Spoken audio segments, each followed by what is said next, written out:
O le mea te no fuai, o le atua o le whawa mea, o iau gano foi ao o le whawa.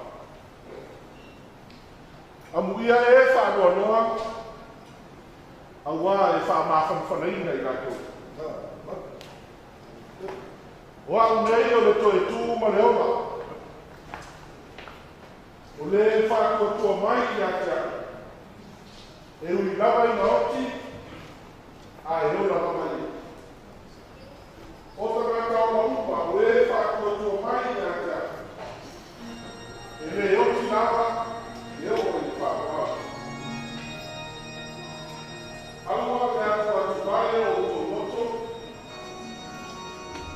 Ia o tō whakatua i le tua. Ia whakatua mai whoi a te a. Te tere me no nofo ai i o o mai. E le na whai e oti, o le ola, o a leu, o a lini, o e ma rosi, o mea i nei o o mea a kari, o le maloruma, o le roto, o se tasi mea na whaia. E le ma whaia ia mea o na whaatele se ina mai i tātou. E a lofo o le tua, o ia te riso Iesu o tātou.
sili pa ia pa ai nei fia.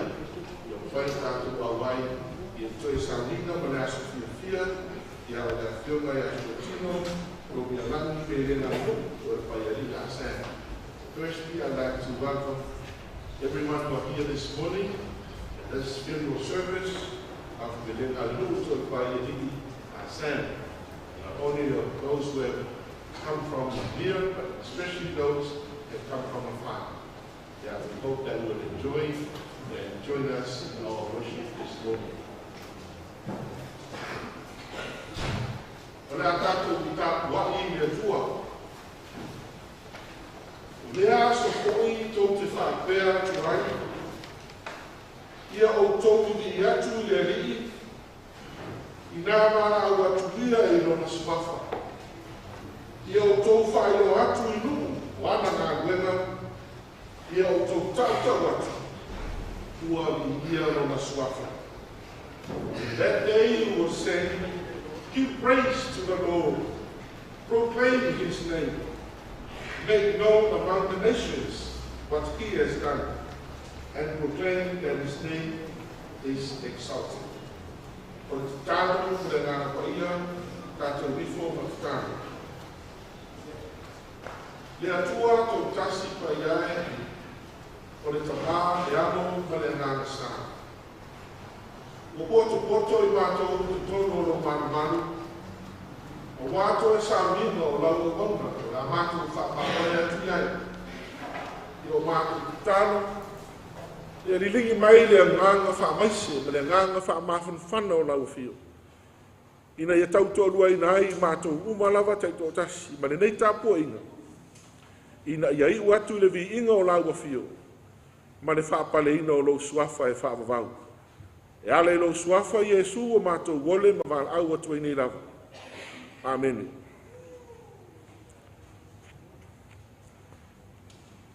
O le pese balus furmatasi o la tātou pese ai, ai whaafelo ai te le fio mai o le fionga te mai tai palmea, la o fionga fia me Naomi mtaafa, e o tātou saunio. Balus furmatasi pese, la tātou pese ai.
se le profeta o Isaia o lona taupe sefulu ma le lua le au faitauina mai le faiupu muamua faagata mai le faiupu ono.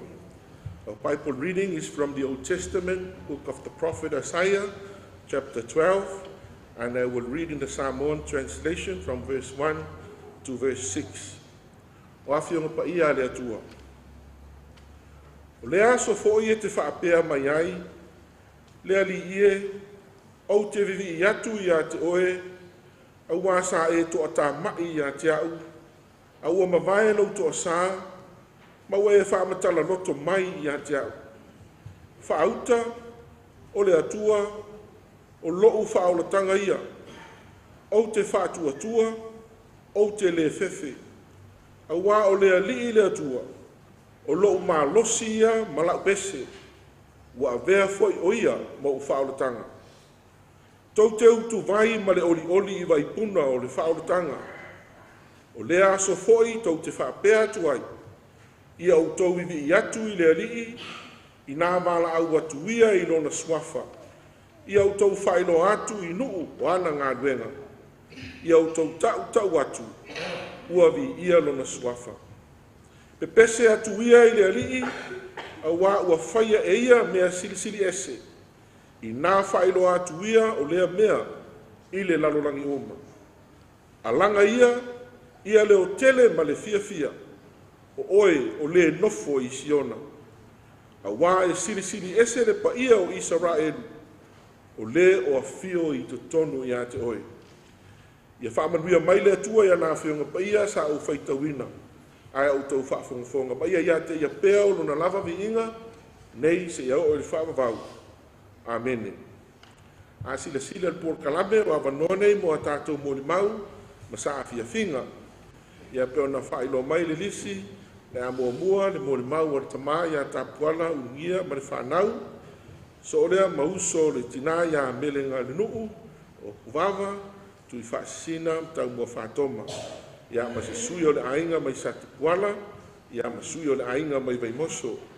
Le awa noa foi, le ele mo li mau, e le whaatonga o whaiaonga le ngana Samoa mi Niusila o le foto malama, ia whaatasi ma le polisi o Mangele. Ia o whaatolonga na o tātou mo li mau, ia o na whailoa mai ma le whaaloalo.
Pio mai o lau pionga le tamata I palemia o le ua e tau pou sa moa o avea ma taitai o le tātou malo o te whaatala pātu poi le mamadu o le vesenga o le au ngā luenga ai mai se o le whaia ma le mamadu o Samoa o mawhai o na poto mai tātou te mori mau tātou whaamawai atu ea me le ngāle nuu.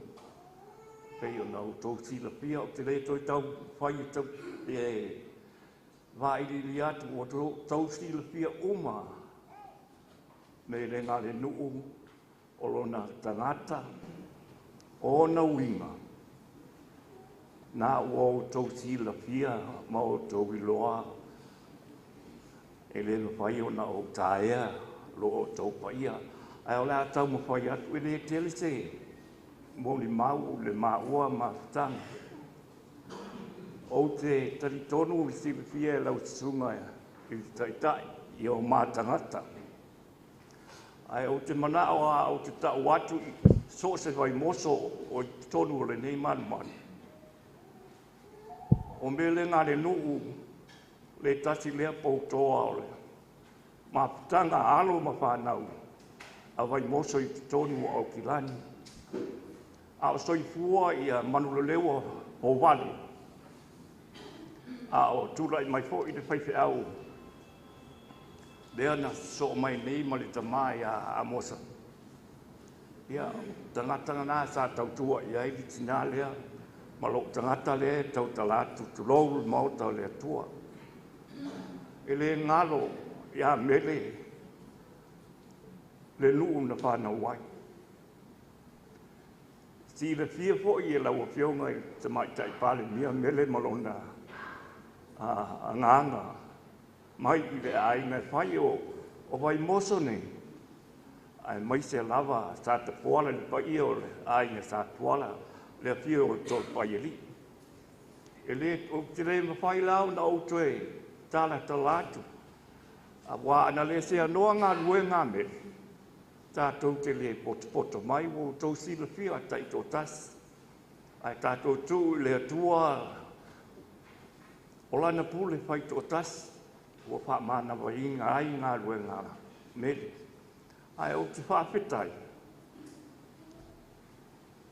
O tō lana mānawa muni muni. O opo ia te ia ma o wha mahalosi ia te ia. O le marusianga nā lea o te olai le taimi nei. Ma le vai alofa i le whanau e tō ai titi. O mele e tō tōru lana whanau o teine uma. O le ulu motua o Daphne. Pito atu i ai o Luffy ma Josephina. O Daphne ua tō alima lana whanau. O Luffy e le ai se whanau. Lea lava sa whakawati tolo. Ia malana wō lea, pālangi lea tau tutunai mai ai. Ia a Josephina. Lo o mafuta nei, mare pepuleai, tā matoa, ai no nofo i Brisbane. Lea wasi ila ua i Brisbane. Ia ana altoi ina leo o nofo le whare. Ai o le whaafetai i le atua ua tau nuu le mana onga o la upele.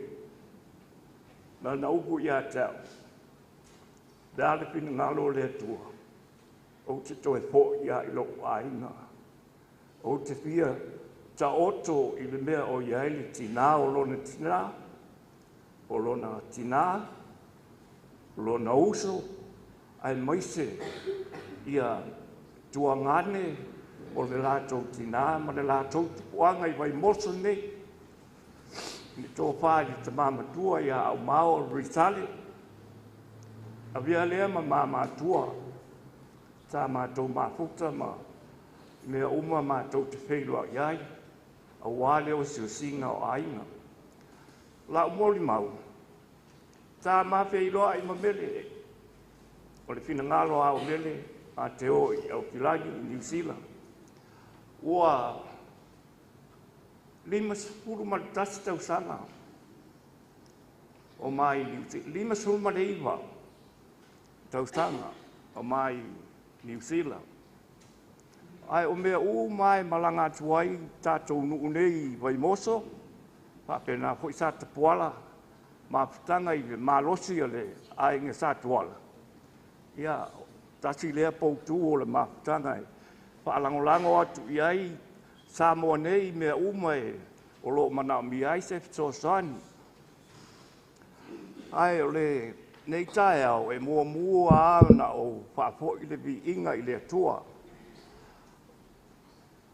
O le pinangalo lea o le loto lea o le whanau, tau ana whaisa utala, o te whaafetai ai i a te o tau, ai mai se le pa ia mawalunga le fio mai o lau fio ngal pale mia ia ai mai se le vasenga o le o fainga luenga le tua o te whaatalo whātu le au malanga mai au kilani au stadia whaafetai loto walofa ma loto whaitinga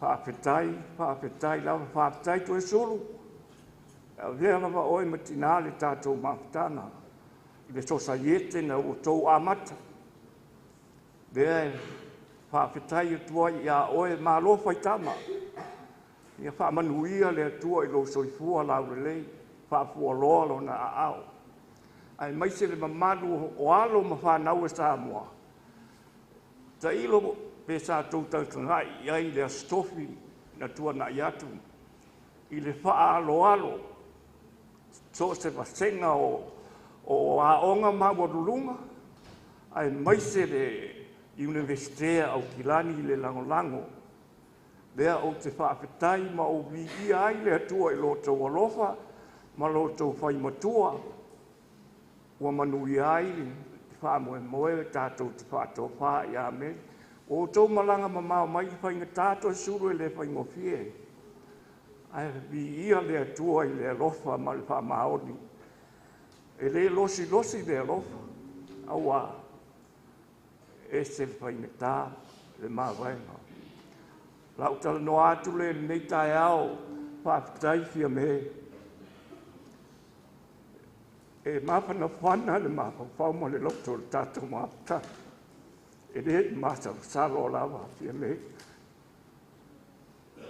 e sina fia le solo muri ai o fina ngalo le atua e waitotas le whanau lea whaatolo mai e a uma e whaisa la tau whaamatalanga e winga le mawhatanga malitina ai o te momori te le atu le whaapatai wai moso o tau sei le waa o so mua le maunga lea e se auropo se a rio i a te au ma le whanau lea tua pule te tele lea i a tau li atu lo tau o lofa sa saa lea ua mauai nei tae au ma whana ua o roto tele whapea fo i le whanau na ia toi whafo i atu le vi inga i le atua ia e maise le au whainga luenga ia o tau mōni maupupu lea lea ngai le umi le tātou waso ai se whaastolo mai le fol kalame manuia le tātou wheiroa inga nei tae au whaapatai lava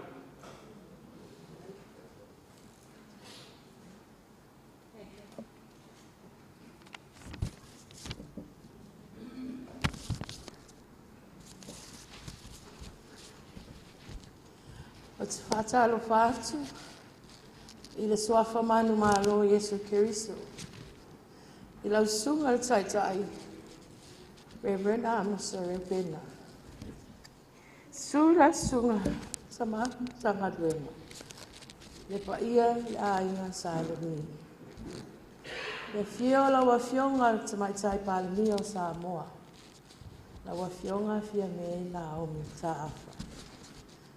Le paia o Samoa, o potopoto, a inga, o mai e masani.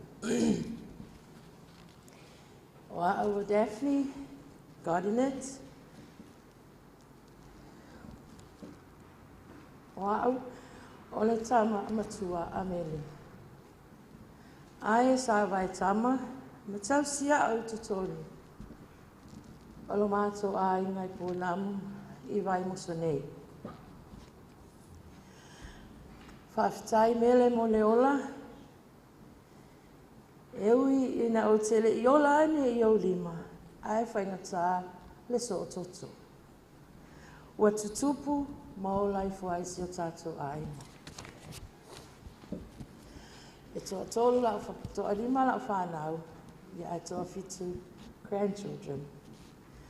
Ai ua na o le lua. Tamaiti ua maua wano mo whaina mātou o mai ai. E mōli mawina le aso fia o le tina. O le nei taimi, ua nā o le anganga whaafetai. Whaafetai me le ola. Whaafetai ulungia, Luffy ma Josefina. mo le loto malmalama ai ufufi i le alofa. Ai whaasiri le whaafitai. I no o ai ngai puna mawai moso nei. Ia mai luia lau malanga tina. Maua sau no whanga mau le langi. Ona Yesu. Amen.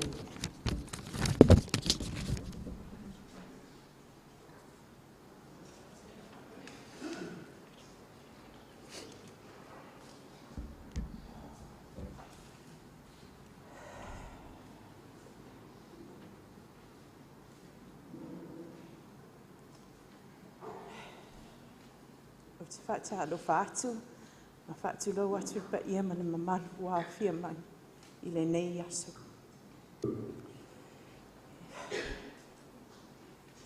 I lau sunga le whaawhengainga, ma le whatua, i lau awhionga le palmia, i tupu mai e tulatoa ma le whale polo. Whaapea le mamalu o tātou a inga, wō māsani. O lau ingoa o Lilo Maiava, Joanne, Luffy, a Sam. O au, o le ulmatua o le whanau wa ulungia lote, ma mele ngale nu utot pai alii a Sam. O la wōlea o Rodney Mark Jack, sau mai sikoti lani. Pens whai atu tala tama, sa mai Beretania, i November tasi iva, ma sifilo i lontona. O te whaftai, na mawale awanoa, e malanga tuaitina, i tilo mata whao, e mea sa mai ai. E ova lusful 5 tausanga o i whafo. Te leo ngā luenga tausina o mā mātua, pa u iaso sifina. Mafpule ai.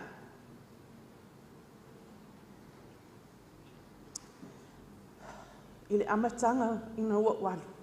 Sa whai amatusi mai la tina, pai aso ia, uman whai tustusinga wa i loa whaongal i meli. Uman i meli, o nofo tanata matau iai mea i o apps i le telefoni. Ia loa tina whaongal i WhatsApp, whamatala lo iai e mādia. Tina te loa a esele lango o tics le iai le WhatsApp wa i loa lawa whai tau me le tangata. Wo te i le sau le message le WhatsApp. Oi, nei oi lufi. Le atua u loa wa levan e whai tau ia o messages ia e vatu ai te le tali mai. Alu, wa i loa wha ngā le video chat. Ia, teimi uma leo te whafo. O le mea ngau te fia ia i aso sa o le afiafi po le po le asa a Aukilani, au tae au le asa a Beretania. Ia, o te ala whaila uiputi mātala noa. E i loa le leitina, pe o tā ia ngā te fulu masalo wa te ngā le valu le po New Zealand. Ma lo ma mone o mai oi. Fio lai a oi lufi. E te le o apse lotu. Le ai mamo leu te ngofo i ta te tala noa. O ia whatuputupe tā tala ai adu le lotu. Ia e whai a mātala, whamatala mai mea i tutupu i New Zealand, whamatala atu ai la ia.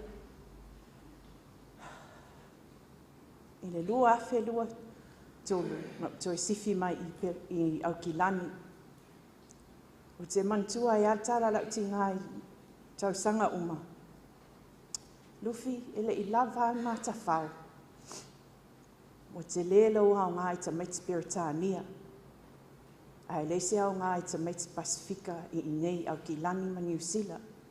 Saulo e whai whaatasi tā ngā luenga. Mātua i sifi mai ai lua afe lua tolu.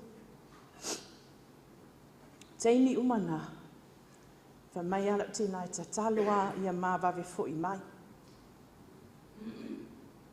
O te whawhitai, ma uo mai hei seau sa ua o ngā il tina. O hana nei, te ia ua solo ma whauwhanga. Ai whetau I mansau o le awhionga panemia. O te mantuanga, bidi mai au, siou mai a si ap tina, whatu mam, te iloa, ngā walu o te dina, ma fia me, mai, oi, o alu e te dina ma uo a, whatu, oi le ai, o leno matu ai tapua, ile au laka pia man Samoa, to fitu, ma tō wheloa, iai sa waila, ia wala au mai te o atu. Whai mai, ia, ngā e alu nā e ave ia, sui Panemia ngā taimi e te lua Haiti pe o mea māsani ngā Peritania. Whatu le ai nanga e le I umin se te matou taimi. Mai ia ato I fo I mai loa fia mea, ia e alu te lua Haiti. Ia lewa fionga Panemia. A awa noa se taimi ai mau te le manama. Malie e taunga a ua lato e whao o atua le mana onga o laptina. E mo I lava e leo Windsor Castle, pe leo Buckingham Palace. Ai a tatou whaatasi, ia, mo iai fo I maltina. Ia o stala pu nā. Whaftai lava mo le avanoa. Love you, Mum.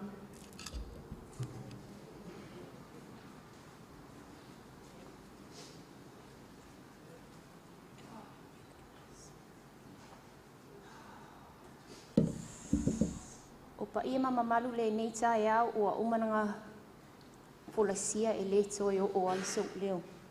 Whaatalo whaatu le suafa manu malo Yesu Keriso.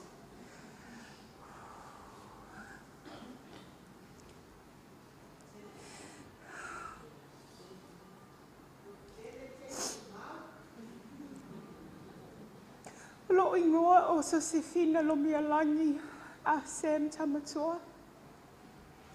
Sia umana mea lea o whekulea I James Tamatoa sanga polutele, mai tua I sale apanga.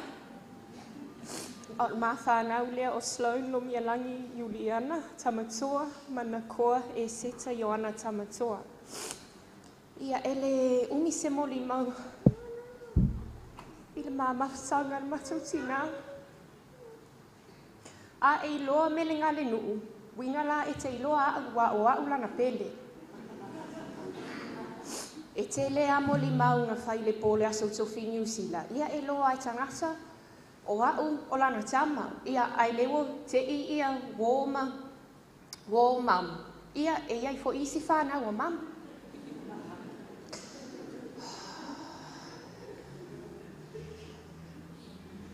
Mamu e sola ai tele mea tatele I.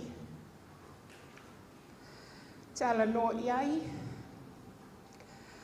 Tatele I.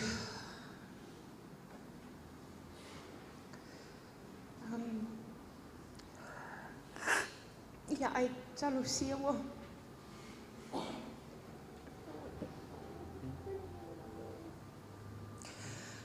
Ai talo siawa. Lava le matou. Tau singa ia oi.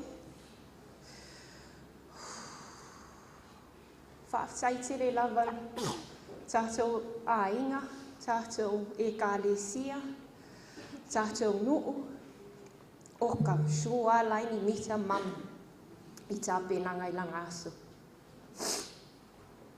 Whaaftai te le lava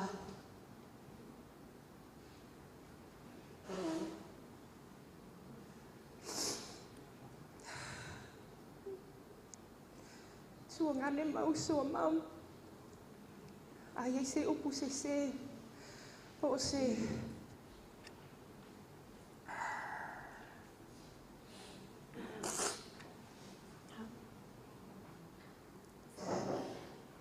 whamangalo mai mātou. Ia ole lava ni upu. Au se iloa e whai mai a mam, au se loto tele, ole nei aso whai asina vai ole loto, but mam. Au te alofa tele mo oi, manui alau malanga.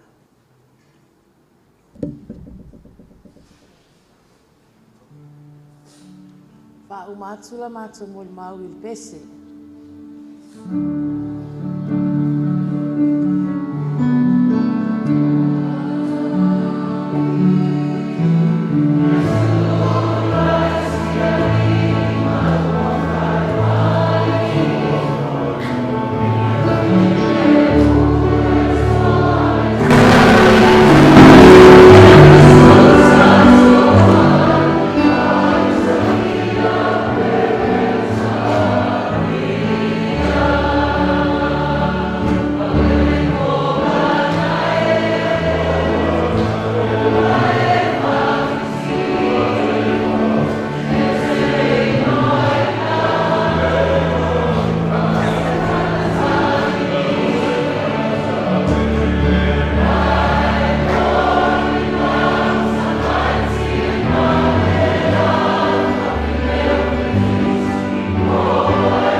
Obama, so kaya bibi, sama ta.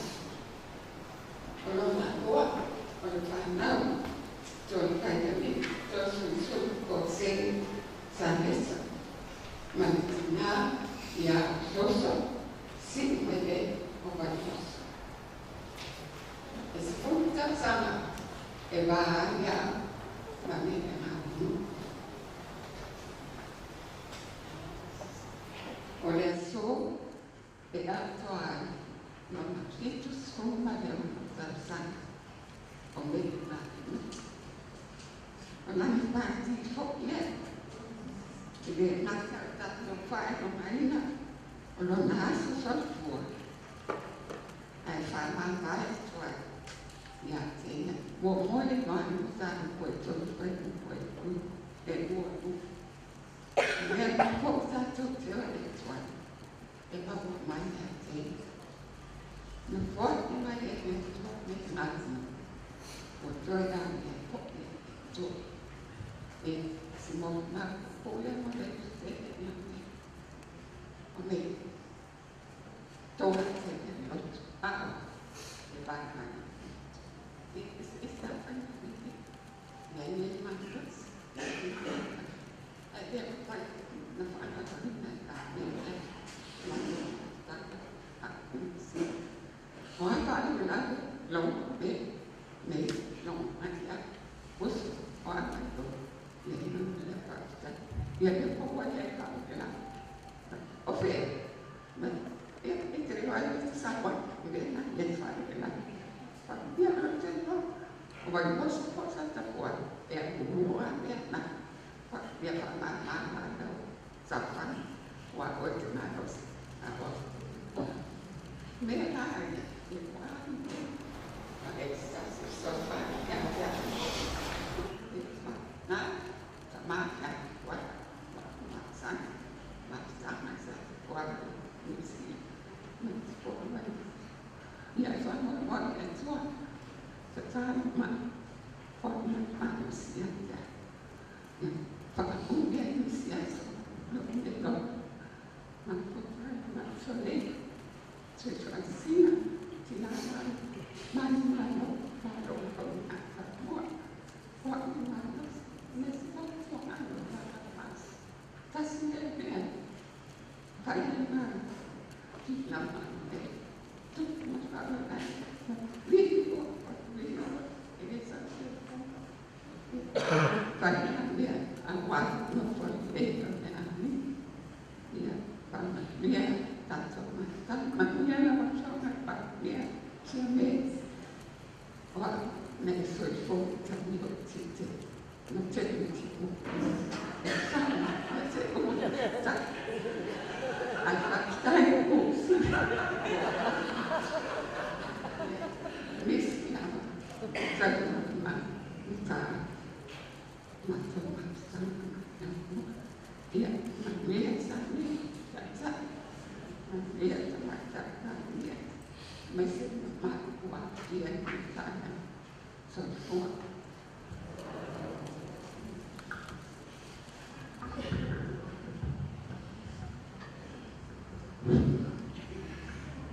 Dia phải lalu tata lepas ia menamaru kasih samo au biar dia yasu. Dia orang macam kan dia style awal mai. Dan biasa mamalu au pengen mempelajari tua. Style dia yasu. Esi mata mu dia ina mona vai ulu. Tu ona mala apa ia yang beca. Apa dia mona dia bayar tu. Tele papel dalam mona ni. Ela lupa lang ele ia wow te fascina mata me manas tol pa ele pose chuta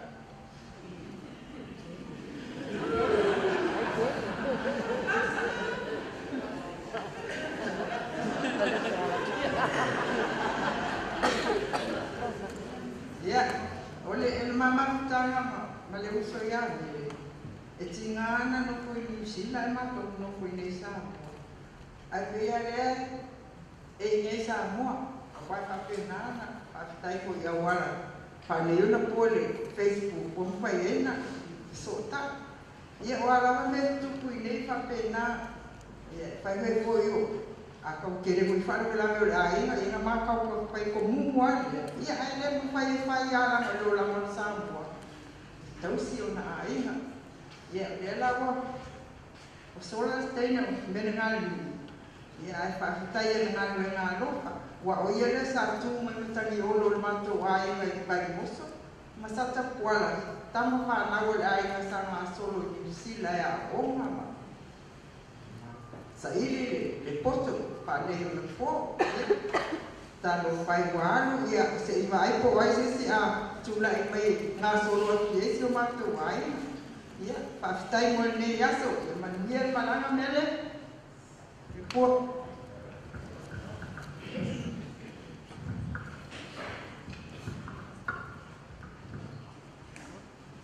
Patalo kātu sunga i whapea ngai, ia whapea le tau suni tāna kue, tau o keo me matai pāri. Ia, ai mai se le whaia mani mamani, e le ngata o tātou wāi, a o mōma au mea mamai a mea mani. Ia, oa, e o i wiki whanau o to ina. Tua.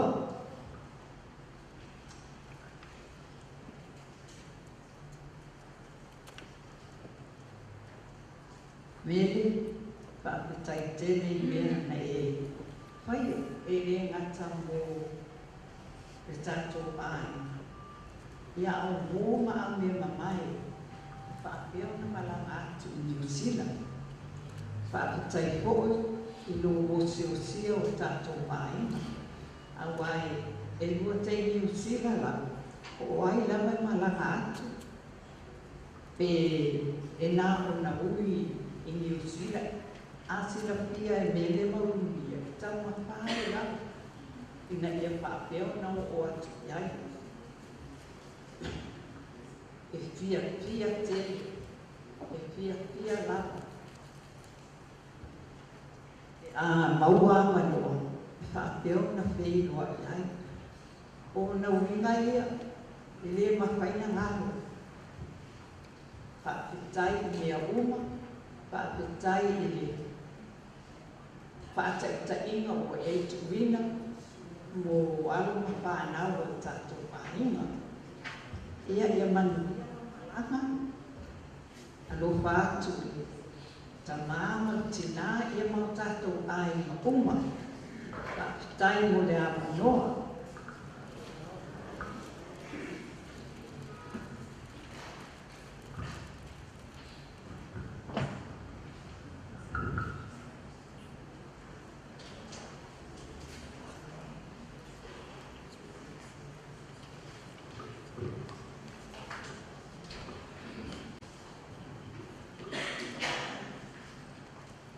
E suafa mana maro Yesu Keriso le au e kalesia. Au te whātālofan whaafeilo tuai pa ia malu le nei sauninga. Lau sunga le taitai whaapealo i soa tau.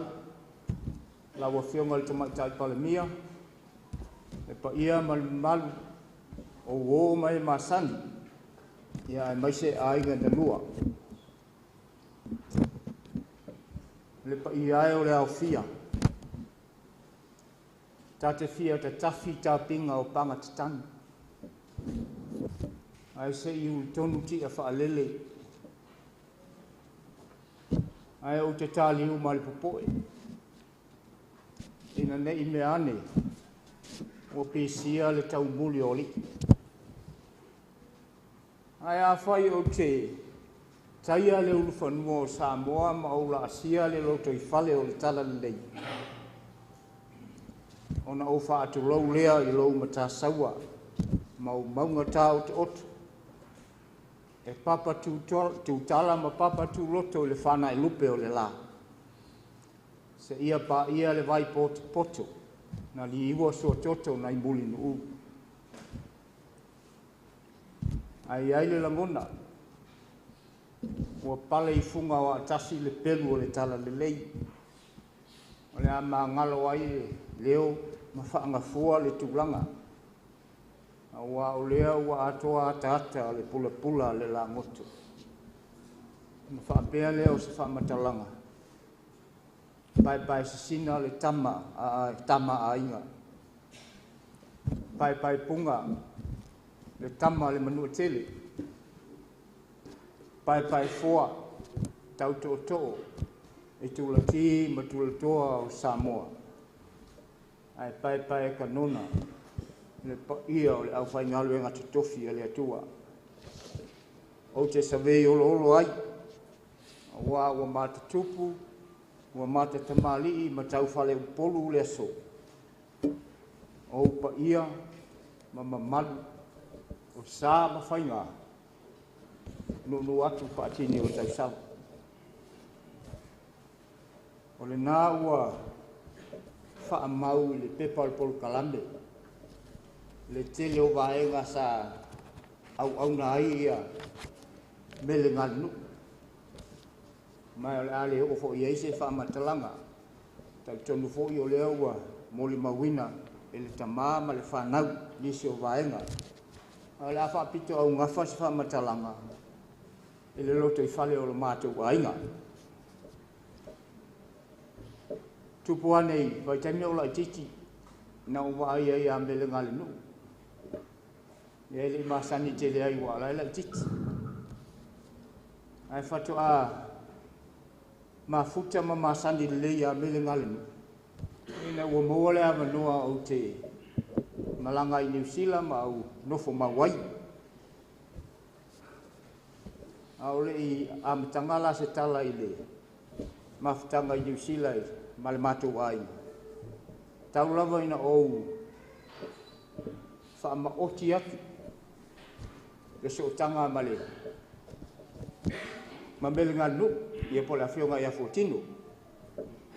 Na usu to al paieli i to anga i fasa i le alo nganga e olo i whale vau. Ona i leo tama o Salesa. Salesa na vea ma whaiwhi au Samoa.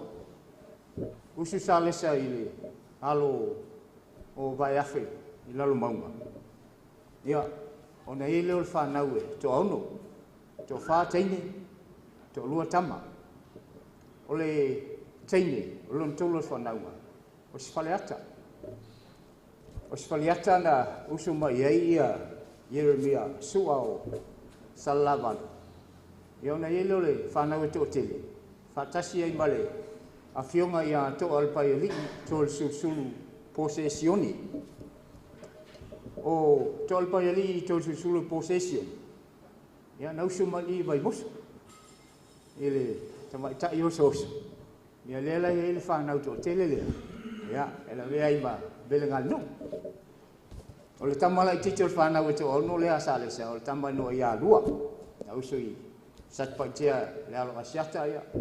Ona ia ile o foi o fana ia la vea i malo tina o no wingala o lo tina ma to el paeli to sul possession e tausonga i la ua ia o le so tangala na male va enga pu na le tupu anga o la fionga ia fotino ia po melenga nu ia o to si le fia fo ile swafa le melenga nu ma le swafa 14 ia o alo to el paeli na o maola tu tina e asile ngase o tupo fonti ia ai fo isi mea no mawai ai fa ngata ina nei te fo le ila o mai tau mo le milo me tonu o tatu le a o le tala ina na tulanga ai na na fai loa ia le mea le au mai e swafa ia mel nganu uma fotin tanu watu la New Zealand o le mapopo ia le mafutanga le matou ainga i sata puala. Toa tele o le au matutua sai ai. A o ai filo ai ma melenga numa ta puala. Ia, wai ua. Toa tele le au matutua ua, whailangi le fola ua. Ia, a o te toe i le vaenga lea ia melenga numa ta puala. Ia maro le ngā tupulanga lea sa ia pe safa matua ia ile mato baftanga o melenga nula o le si poutu toa le ma le poutu ola mato baftanga la inga sa tuala i New Zealand Lea lama se mea fai, le ma fai ona alo tamala mele pe alo ai, pe alongo atu ni mea fai al matou ainga. O ni whaasua whaina o le swafa tōsusu. Ia ona peile wa whaia o matai o le matou ainga i New Zealand, o te whitamo ia i solo e. E whai ia whia, malongo o le matou ainga i mea whai, ia pēna o whai atu. E sele moni o le alofa, o le tina ia mele ngal nu, ilona a inga, e o fo ilona nu. Tele fuanga ma mea safina ngalo ele nu, mai se lavo le tu tau se lengi, sa ili mai New Zealand. Ia, o le tasi lea wha moenga sa iai o le mātou, mawhitanga i New Zealand, wha le nu. Tele fo i fuanga le e kalesia, mātou e kalesia e whakasai sa te puala, e sa ili manuia atu i New Zealand. Ia, wale whatino ina o nisi o fuanga sa whianga iai, mai se fo i o whale saa, o le hola le kalesia, o he mauta le whawhianga inga. Pei ana uwhai atu. E le i whaatafa lama ia melenga nuu po le awhionga fuatino. Ia fuanga uma. Moni ma wha maoni, lana tautua, te tono le aina. Ia mai se foi tautua lona nuu sa te puala. Ia mai se le kalesia e whakasai sa te puala. O se tangata i lau wa ai e anga malu. Au whalongo a isi vai ngai whamai e se li ote. A ale mātou lava mawhitanga. Whale a inga ma mātou me whai. O te li whalongo lava ua si le leo mele ngalu. E lau fonga fia lava ia ma ata. E tala noa mātou e. E se tangata e se le anga malu. Tangata fo i tumu le alofa. Ia, e le tau whamatala ina nātu langa umba. I le soifuanga tautua o mele, te tonu o la mātou a inga, te tonu o la mātou nuu i sa te puala. Ia, e mai se fo i la mātou au lotu e whakasai sa te puala. Ai, talo whai. Ua male liu toa. Ua mai mawai au penga o le taua. Ua whalute whetu o le langi ma ua whaasanga one le masina. Ua sautia le u. Ua la ina le au mātatau. Ua ngase le i a tele sa whiti loa i le taio au kilani i Aotearoa. E le vai a ua ue o le tupu. Mua le utufia ina ua mai le puna mai o le utu ngā tauwha o manu. Mua o ia foi le la au na whausia ai le malo. Talo whai. Mua ponua la ina la urupe sa whaololo i lau whanua o Aotearoa. Mua tawhaloi fonga le ata o le langoto. O a ua ta lele le tu moe o le tau o fiafi. Ma ua lilo atu i ilu. Ua ma lepe le atu wha. Ua ngausia le noi maupe nei. Ma ua ma fuli le nufua sa. Ua ngau o sa. E vai a wa. Ma ua usuia le fono i whaletas. Ua tu ua le malo. Le afionga i a fuatino. Mele ngale nuu to al pai ali ase. Le aise fai loto. Awai le aise e tau pole ma le ngalo fai tu tasi o le atua. Sauia oe le tina. Sauia oe le tua fine. Sauia oe le uso. Sauia la afionga fuatino. E alu lau malanga. Ia manuia, ma ia maua sau nofo anga mau. E le nuu o lo tausi nuo atu iai tātou umu. O le awha ai ule moli mau. I le pese al mātou nu. Whai masani e whai whapoiponga mātou te ia. E sau a mbele toso a o whai mai. O sul pese le al nu. Pea whai whapoiponga se se o le mātou a inga mātou te iai. Lea se fulu male malu no Male o iai o tamale toka Lea fia wale sa masatuana Lea no fansia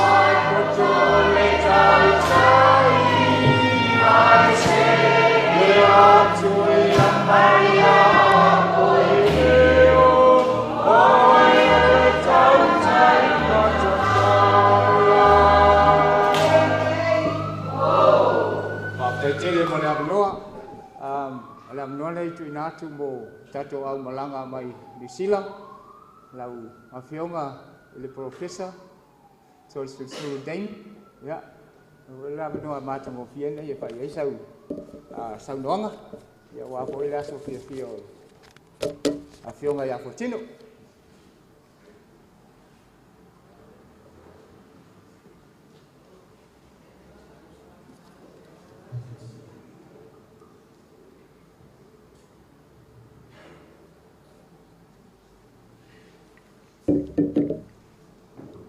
Whaftai mo le awanoa, a whio mai, a whionga le palamia. Wa o toi susulu, Daimon Yeremia Salesa, le atalii o tusangi le whai a ao Yeremia ma Ivonga Breton. Tulou lava, o te whia tuina, atu lau mole mau i le whaperetania, which she would not have approved of. I just wanted to speak about our beloved auntie, about three of her many dimensions. The first was as our auntie. She was auntie to all of us here, but she was also auntie to many people that came to her because they did not have an auntie of their own. She was my mother's closest friend, Ivonga, who she adopted into our family, and my mother regrets very deeply she cannot be here today.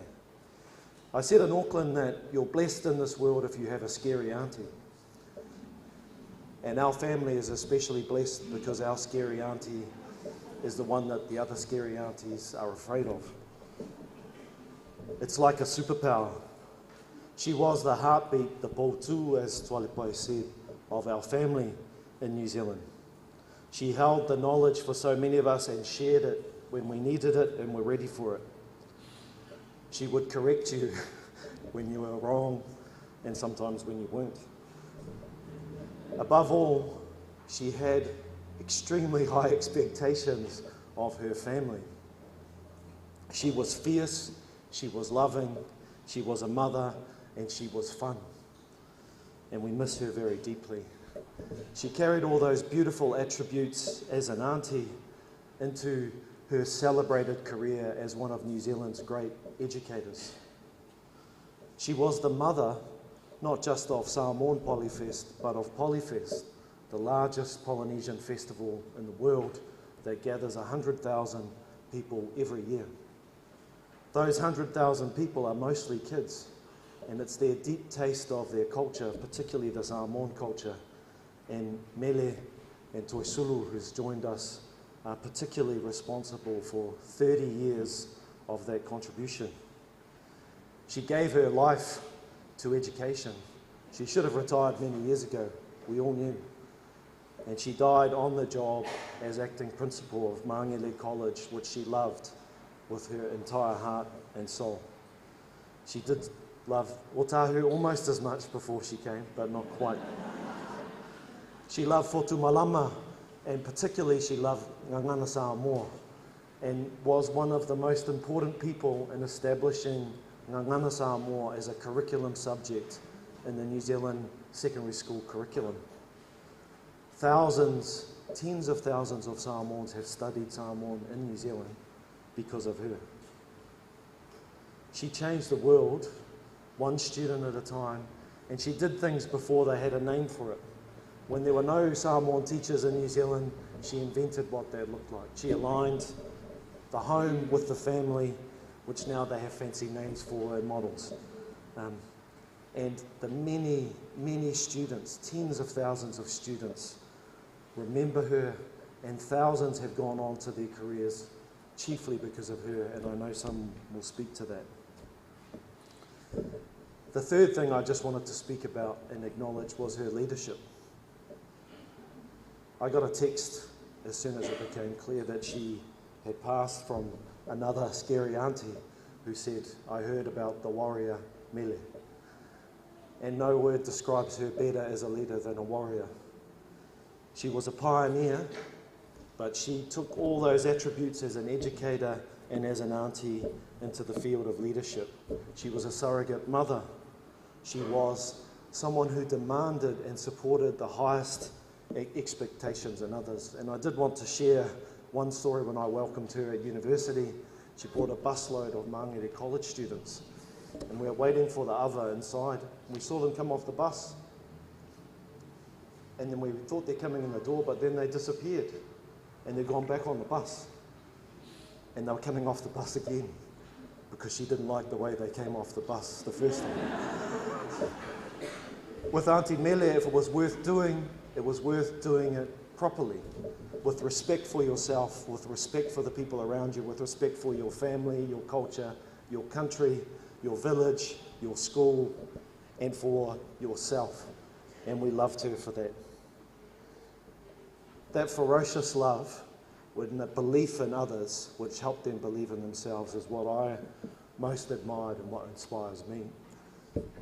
I don't know how we will move on. There are other warriors in our family. The next will arise. But we love you so much, Auntie Mele. We miss you. We miss all that you have to offer. Lohat.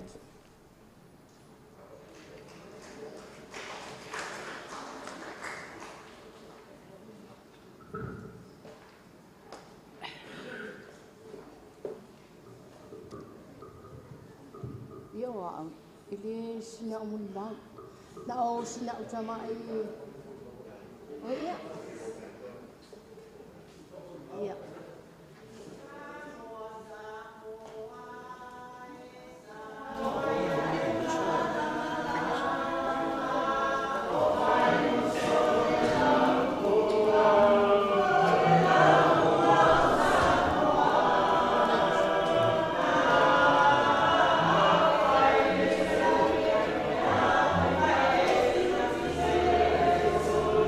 Bye.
Sulioti Schuster.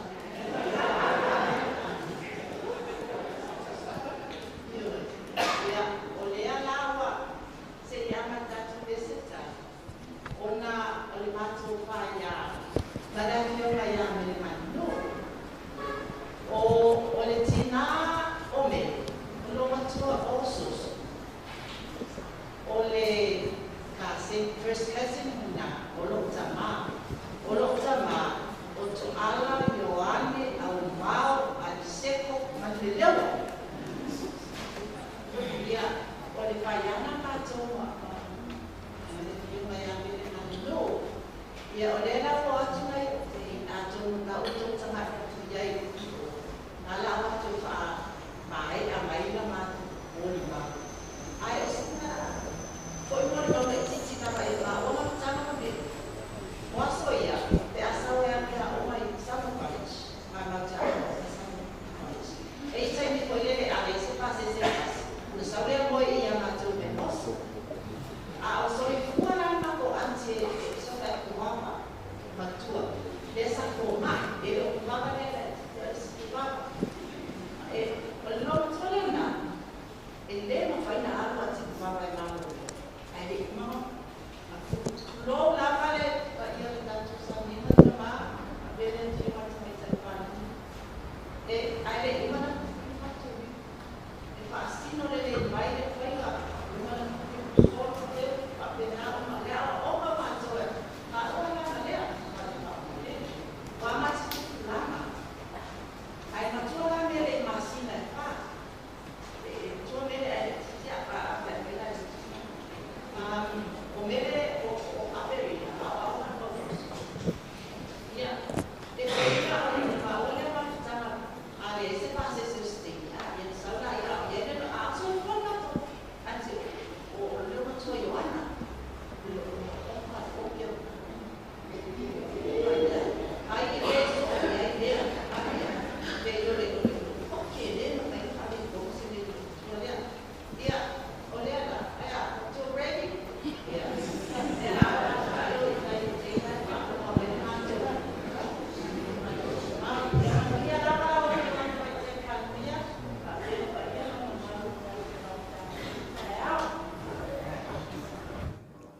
O te le so ona tapoina le whala mataso'o, a wā Samoa o le ao mamala. O te le toe tai aina fo'i ulu whao, pe toe sāsā le whala e pe o le upu i pōula. Ai tauia ina mātū le vai avea, ma le lauti le putea e pe o le whetalainga, le vai whanua o le tui atua i moto. O pa ia, sā, a whai ngāo au auna man au whai ngā rue ngā le atua. Ai mai se lausunga le taitai o le sauninga. Lausunga a mosa reo bena o le whaafea ngainga taulangi, a le susua le tama le whale.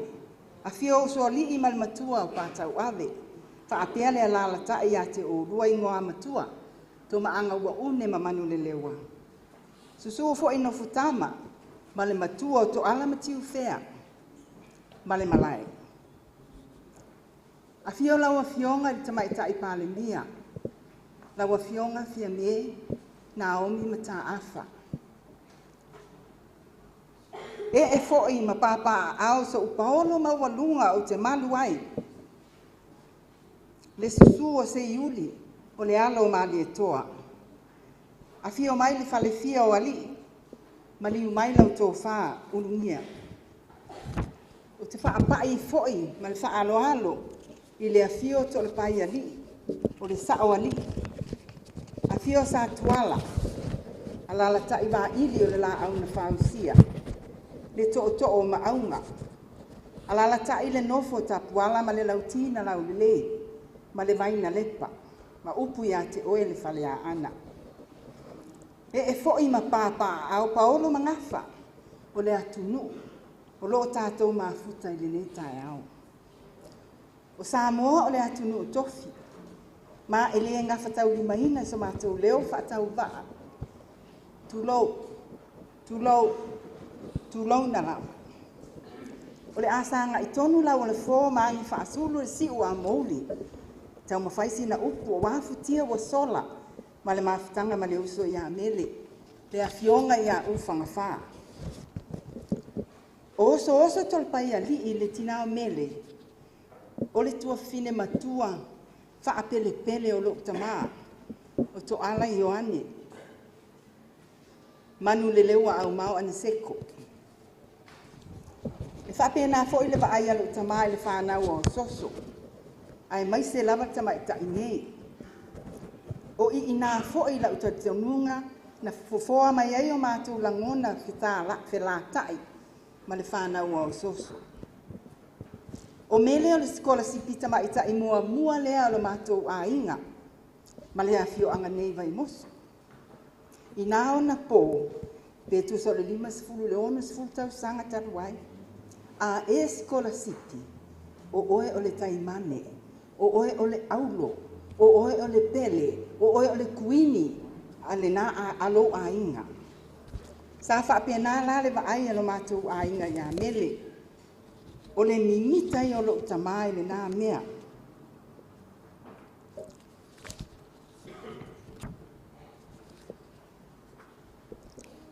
Ina ona sa whapena le vaai alo mātou a inga ia mele. O le mimita I o lo tamai le nā mea. Na matua I whaatonu le lei le pasi. E mātou te o mai, mai vai moso nei. E o I le whale olo e momoli mele, e whaai e mele. A o mele maona mātua, e no nofo I talane o le mea lai tu ele wa alele. Fo I mai mele I lana skola sipi, whai a onga li kolisi o Samoa. A le na fo I taimi, o lo to tele o whai a onga li kolisi o papalangi. Ma o le si kaili nā taimi, o le ofumini tu lou lama. O mele ale whai a onga Samoa tamai tai mua, e le I popole I ni whai tionga. Na abatu ia te ia. Ai na halu fo ia iana mini. Ai le ngata I lea, o lana tau 5 wati. Sa mai tau wina I le vasenga o le Bia Diamonds la whai mai New Zealand, wane le tau atua. O lana 5 wati, e sui lava le lanu o le tau 5 yaso ta itasi. E sui le lipine, a lanu mumune e lanu samsama tae au ta pena. O mele o se whai a onga I fōlinga sa wā mapau. E le tai fia ata, mele se tamai titi po stein titi a onga. Tu salava pe a inga. E pēla o hao. Wa maolo tamimita matala I a uo o mele o lo kāsen. Ai mātou whetau I me mele. Me ai misi kilo mai a tea.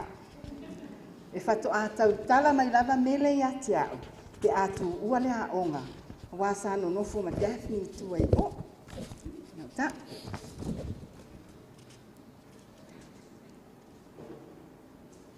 O le masani foi la a mele, a o le afiafi. O na whaati le o Daphne o na tau au. Ai sa vali mai, tu lou lava le ngangana.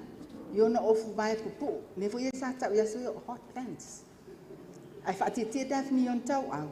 Sa vali mai ngau ta e o I mai le ai, e ta whawhau. Ai ala o mai tau e lo tina o niwa. Lea tūlanga, pe aruane le tawhaonga mele ma Daphne runga le ai. Ma whailo I aila na ngā luenga whaatina I a mele. Ina ia suru sona ia lava, pe ato e sau I lumai le ai. Ma awara to e whaati e mai a Daphne, ai whaasavali, ma uulona 5, ono le ai le mea le I lumai o. Na ngata ia le aso le nā, ona to e ui mai mele I talane o tawhawhale o niwa. Ai suilo na awala, e o mai ai romo le ai. E awala le wasali, awala ka, sa awala savali. E waui mai ai nala tawhaonga ma mele. Ma Daphne. Na o le tasi aso ni whaate I au, le whamai o niwa. O te sauni, o au o te wo sili, I le whaipoiponga mele.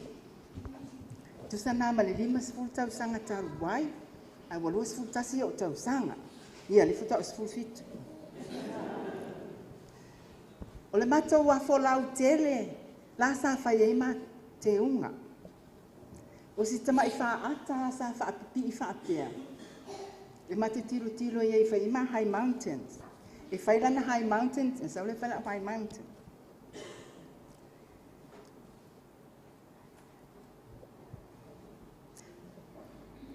O si tama I whaata nā sa whai ama te unga, sa tau le poutu o le whale, ai to ulu tonu mai e ia,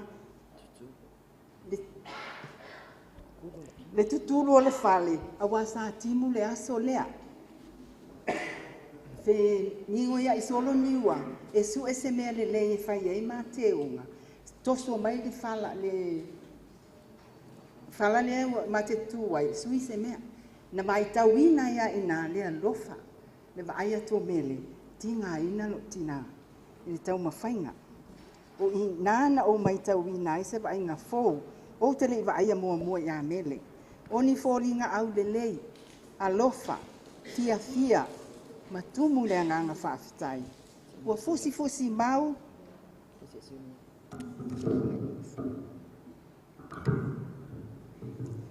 Ua fusi mau ma ua ma sio tina, ma kisi mai ia ma ua.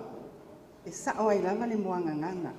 E le mawhai ona e iloa le matanga o fia o loo tusia I tonu tusi, mai fōlinga o lona whaava. O se aso e le mawhai ona ngalo, le matanga o fia o le alofa e moni. O lea whaafitai ma lea whaafitai, fusi atu sio tina, fusi mai au. Awana o mātou lava to tolu sa whaia ta penanga siteine, molo nā se tele. Ai o te wha amu ia mele, na wha pa ia ina na wha I poiponga, e le whai au to ia ina, e sunga ia poasa, I vainganga. Na wha atonu wha pitoa, na wha tiri wha pitoa ia I to ala, ia poasa, fia whai le wha I poiponga si o wafitine.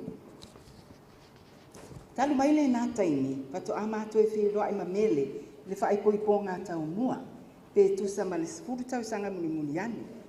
A ua wha atukula ia le au le o mele. Ai awala sa whai fo ila na off-shoulder, mini dress. O le wha amana tuina o le balu se fulu o pusi, le Novotel, hotel I tau sanga na tea, na sau noa I mele, ta tau wana to e whai seisi wha atasinga.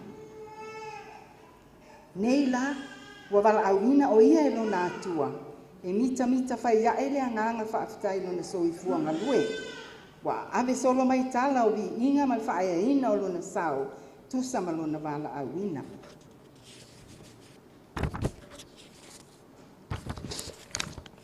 I see we have lots of non-Samoan speakers. I know Mele would not advise, but I still would like you to hear. Picnickies, especially Honorable Prime Minister, Honorable Fiame Naomi.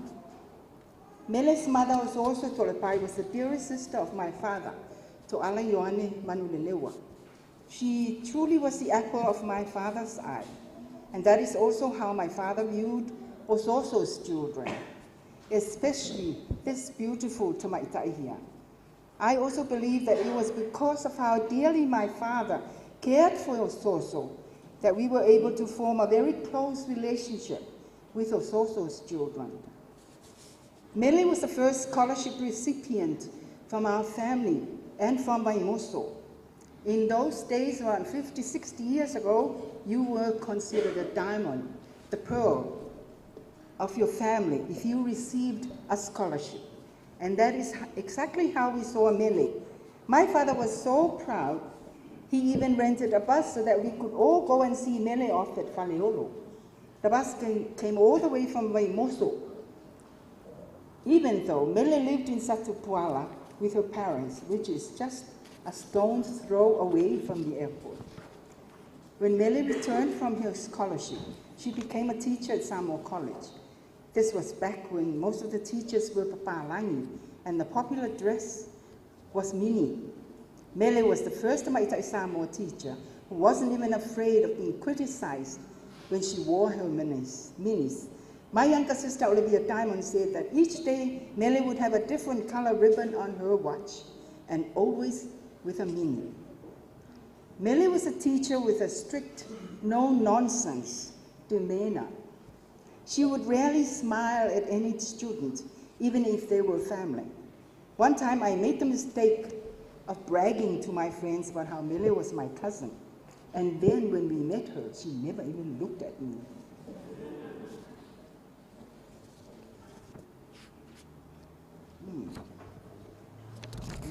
In the evenings, Mele would hoist Daphne onto her shoulders and walk with her around the village while she was wearing hot pants. I guess my mother has been witnessing these excursions by Mele, and one day she gave Mele a motherly reprimand and told her to wear an iravalava the next time she came around the eye, and to hold Daphne's hand and let her walk instead of carrying her on her shoulders. That was the last time we saw Mele. She used a different route and found another way around the eye. When I was 21 years old, my mother told me that I was going to be Mele's maid of honor. We both got ready in our big traditional house. We were using this tiny mirror that was hanging on one of the posts, post 2 of the farm, and it was right under the spot where the roof was leaking and showery. It was because it was raining. I saw Mele in a different light that day. She was a vision of beauty, happiness, and gratitude.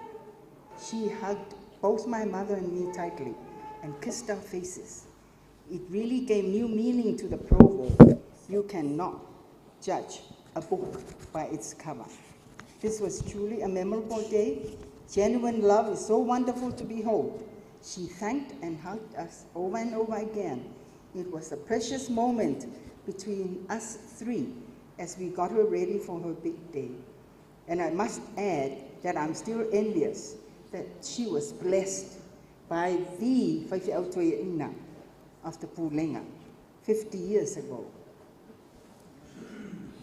She has now been called to rest by our Heavenly Father, and we are also blessed by her life of service. We are so proud hearing how much of an impact she has made in all the spaces she was called to be in. Mele was truly one of a kind. Go well, my dearest sister Mele. I will never forget you.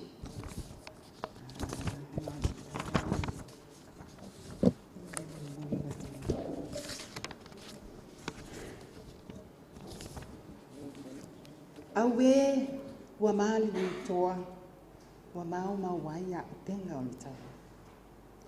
Wa whaaifo le na aloa I lona tau manga mutia.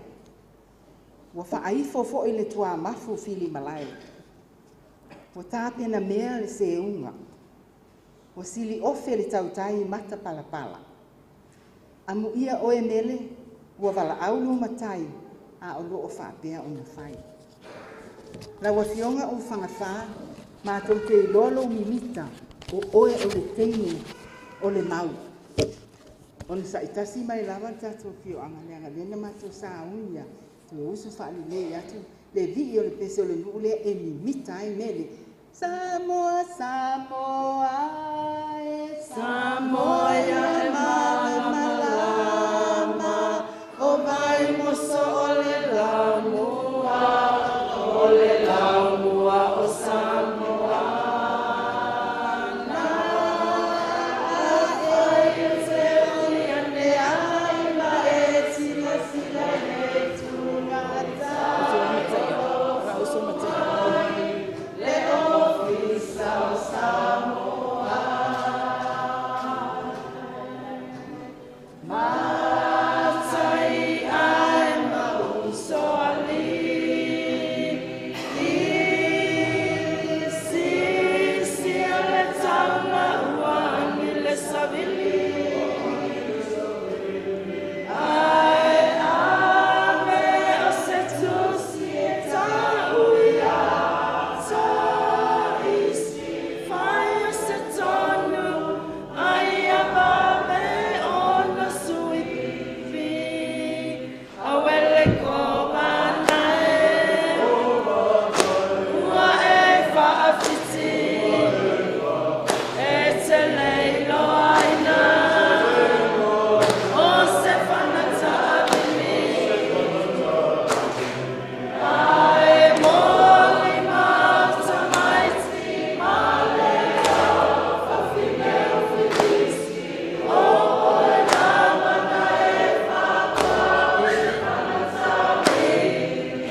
malanga, e mafionga, uwha. Sai lava.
whaftai.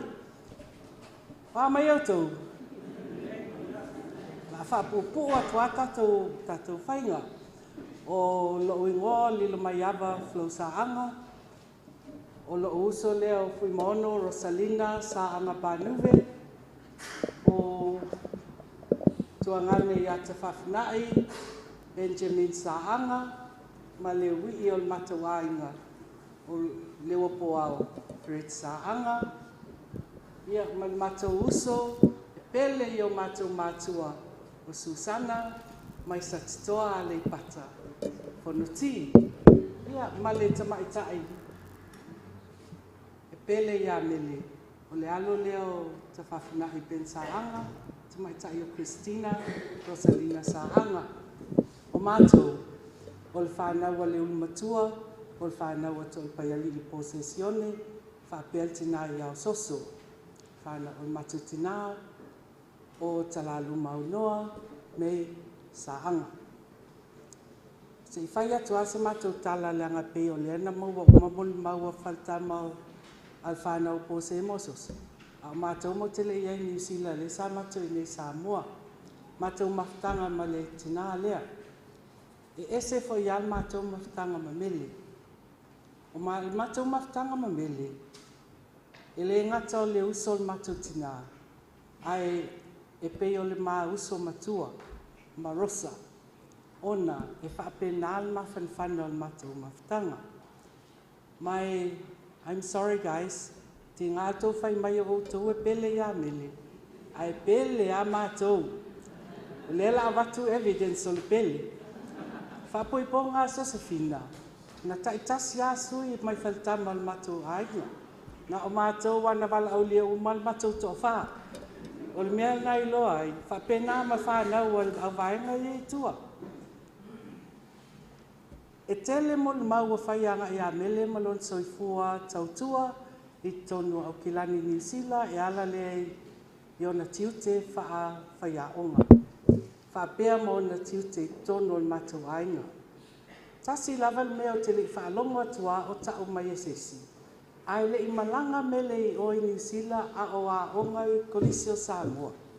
O leisi lea tamaitai ma leisi hockey player tauta ua lea Kolisi o Samoa. Na su mai sa lote mal vaenga lea mal Kolisi lava i tau. Na e malamalama umai le rivalry lea ali Kolisi o Samoa. Mal TTC. Mo te manatua mataula iti. Ai whetaui mele ma Dawn Rasmussen. O leisi nafta winga mtautia. O le ala lava lea, na lai ana o na iso spina e mele. E alu e ave le hockey. Ti ngā na whai maisteni o fina o ia le fia hockey. Ai tuli a fina e alu e ta alo hockey. O le matou whaftai. Whaftai tele mele. Whaftai lo alofa. Whaftai lo alofa le tua o ia. Whaftai lo tau tua i lo tatou a inga. Whaftai wha ea a inga. Ua e maliu. Na fua i na atu e le maaloni sila.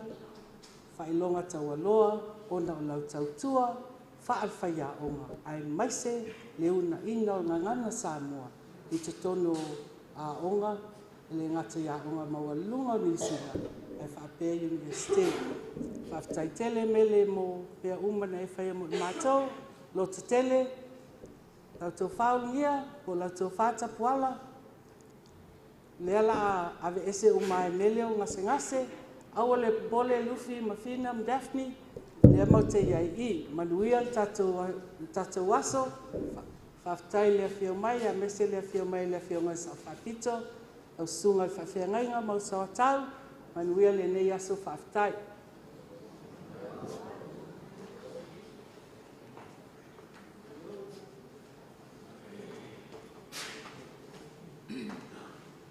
Ia, whatalu whātu taita o Saminga le ngata i lea le sunga le tamaita i Palemia. Ua uman whaila umoli mau a o toi tū lai.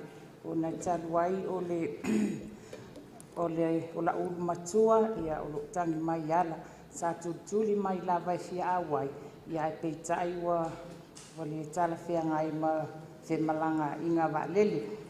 Whatalu whātu o umuangu tia Maria te olpaiali i Piliae o le ulu matua te olpaiali isi uewa o le tuangane matua ma pele ia melenga nu. Whawhailele melenga nu umau mātou o langa ia ua o fo isi au whanau. Ia o le au whaitau ina atu ai whaitau ina tu le ngangana Peretania. Talofa, my name is Lisa Marie and I am a niece of Auntie Mele. To my dear auntie, thinking of a future without you hurts. However, I am comforted by the words of Helen Keller. What we once enjoyed and deeply loved, we can never lose, for all that we love deeply becomes a part of us.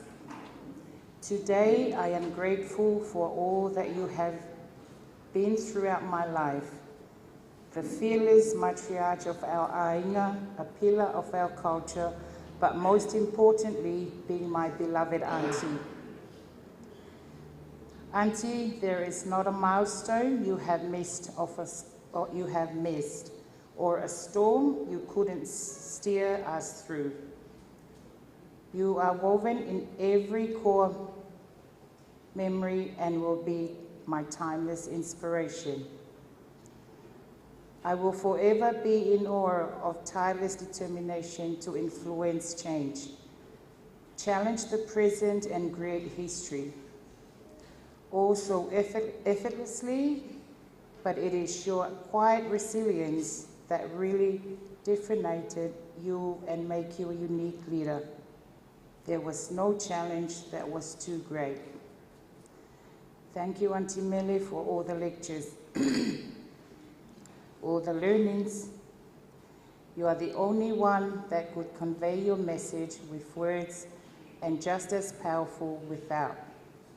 I am indebted to the lessons you have taught me and the way in which you have shaped my values and who I am today. Your selfless nature and unwavering love for our family is unparalleled. I will always hear you say, don't ask, just do it. So as you lay to rest today, My tears are those of sadness and gratitude. I will miss those fierce hugs and the way you could smile with your loving eyes. Like many, I am privileged and honored to have experienced your deep love. Auntie, I promise to carry you with me in everything I do and think of you quite resilient when there are storms. Your immense legacy is one that will live on and translate to future generations. I know Grandpa, Auntie May, Uncle Pau will have a bottle of red waiting for you, so enjoy the catch-ups and rest peacefully, my forever queen. O te alofa tele mo oe Auntie Mele, soifua Lisa Marie, Paftai Lap.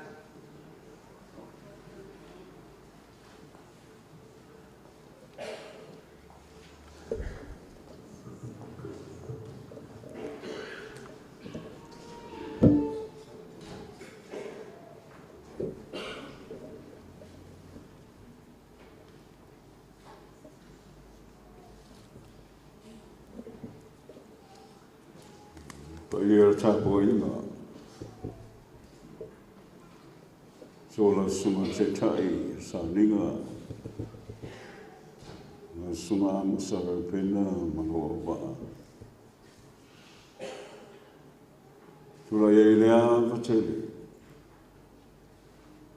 Sola tuina oul tua au homan. Ale manu ta wee. Poto mai, nenei aso. Mōli mauina, toe sauninga, o le tua whine, ia mili, tole mai nini, ase. Roe ngoa, sa lima e liuta li sali, le rona lua le whanau au maum niwa. O maliu tene matua o ainga. Lona wina na o au lea o au matua. Ia, o te vaenga lea. Lei pēo na motu le pāu silfia. O au.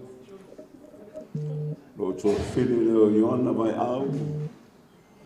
Le uso ia le tuala. Ia. Ma le matai leo le mātou ainga ia tō ala. E leo ilo le po whelme le e la lai. E usi tenge whamai o lai o i au kilani.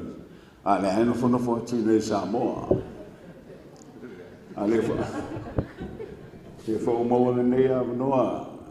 Fai ana fai loa i. O le whare tua o ainga o le whare tua o le whai au ale sa i a pasi Brighton. Ma le mātou lesi mātou le po o le tua le uso le titi o au. Po namu i sale. Ma le mātou tua whine leo death. Ia o mātou ainga le nā. Mai. Oh yeah, se kau se skai.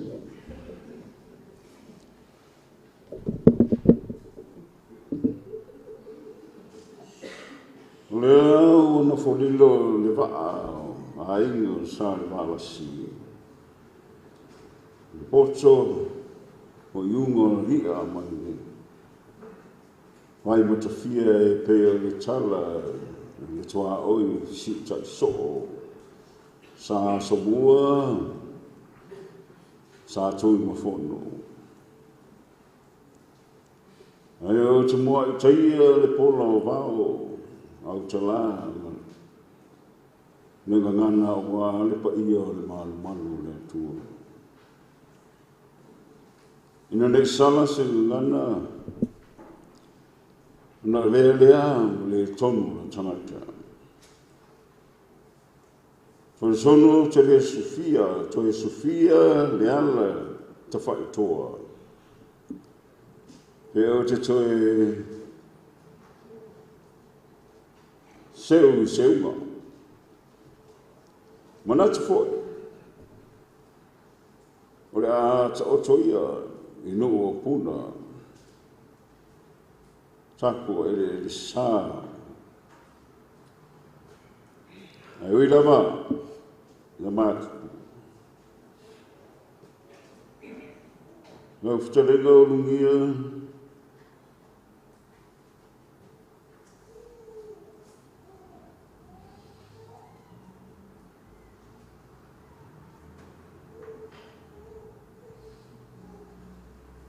Ia soia o soifua matua. Malanga atua I Lusila. Ele tongane no tina I Malili. Tuloa swafa. Ai whamaya o ia mele no loke.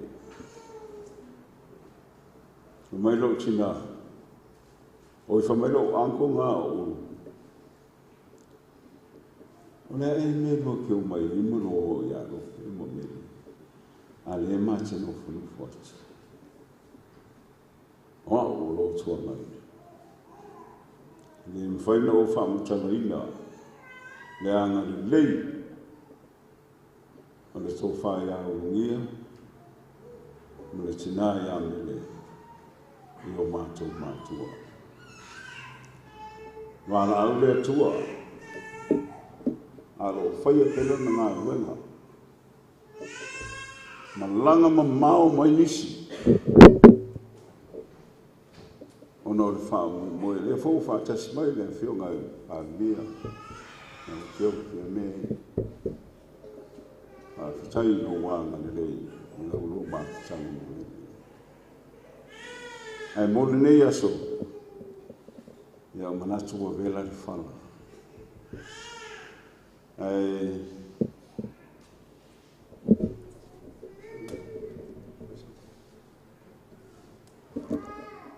na le sa wil besen mako ai no ya le la tu le matai le nei ai ya e fa mako mo e mau mai fa no ya ona fa ile le mato besen fa I wan mato mau ban fa no che fa tai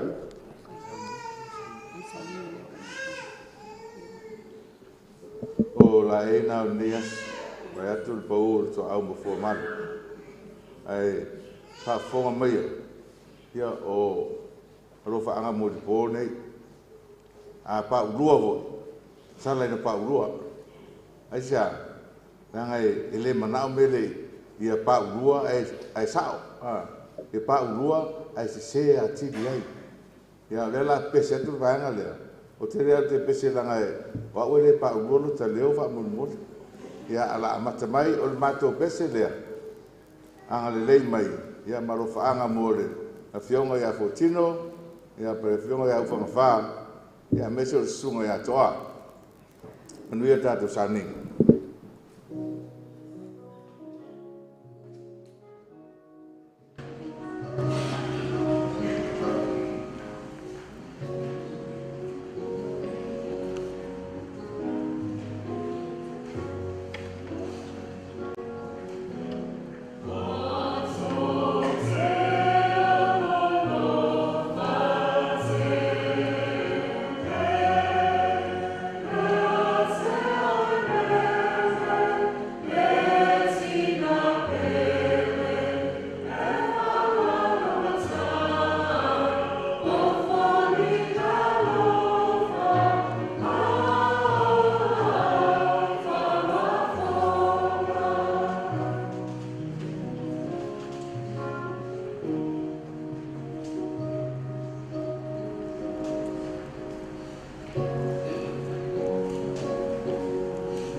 atu le te au. Lau sunga te o le sandinga, lau sunga le whawhengainga ia amosa rupena ma le whaktua ia snep. Pape fo'i ma le fionga ta maitai palemia. Ma lo lava whatalo whati le tatou uma lava o lo ia itstonu le ne maota e meise fo'i.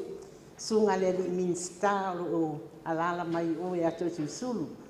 Whaftai mo le avanoa. Ia, o lo ingoa, o sa lote. Le epe o le saunoa te maitai le ia flo. O au, o le wo mamai lava mili. E iloa uma e sila pia uma le au vaenga lea o mata o wai lava la tol o mei o au o le wo mamai a mili. O te maita watu le nei tae au. O tele moli mau, o a inga o mili. Ai le ini wo mili. Mele ngā le nu, ia le wo tu mai. A wai le ia te si o lau wo wale nei masani ta onga mai.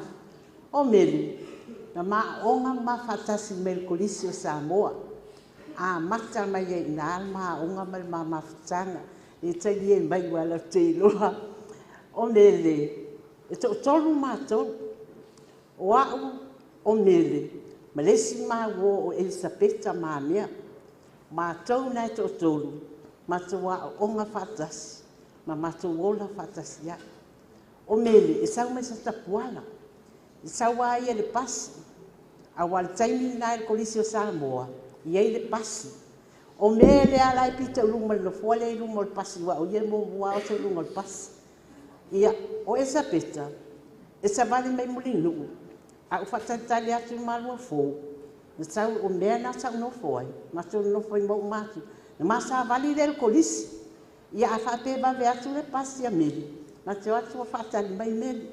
Ama vale. Ia, mato whatatali atu le pasi. Mato wa onga. O lesi sui lea o le matou tausanga. Wa ta fiu e su e profe e ta mai ti mtei o matou tausanga mo le ita ngata. Le lopo o mali liu po o fiau. A o lea ka ke o la mai ka ika whaftai le li. Ia o mele. O se tangata tawivi. E matua i a o le taini le lei ai mele. O le matua le leia. A o le taimi le anga i mele. Tua i le anga. Sa o ina le upol palangi. From one extreme to another. She is like that. Like a li e mele apa yanga la wai la ke loa. Mātou o le a onga. O ma ua ma mele ma Elisabeta. Tangata na sa tau aveina au ta alo le kolisi o Samoa le taimi lea. Wa o te kapeteni le i le au hoki. Le sau no ai flo. Sa o le mele le au hoki. Ma te hoki, ma to te basketball, a o wha ingoa o basketball. Taimi na le usu i nei le ball. O le mato softball, o sto ina o patisela. Tangatala le o mele. A o na yeini ana wha yeile taimi sa wai. O maua matau pepa o tifanga. Matua i le uli. A whapela o tae ao ai maisa i taposa St. Mary's. O le rival lava na kolisi ma le taposa na ta'alonga. A whapela o le aso ai. O lai feisi ta'alonga se main game ma matau por basketball, por softball ma taposa. Ai latu mele o maua ni matau tiket se tolo tifanga. Pai mai, awa kaki o le practice. A o yeisi o le matua o pulotu. O ia sao na tau aveina ia basketball le kolisi. A o sto ina o patisela Mr. Bachelor ia softball. A mawala matou tiket o tifanga. Ia, ma ke le practice le asonga. Ma ke se sola mai. Ma kole ma kifanga tivoli. Siua lava o le se asonga ko aku. Ia waku umai ma kongo lisi o detention. Fa asala. Ai, o le matou wa mio. Matou te ula vale. Wai ula vale uma. E tele me o le ula vale. Ia a o na whaasala. E whaasala lava.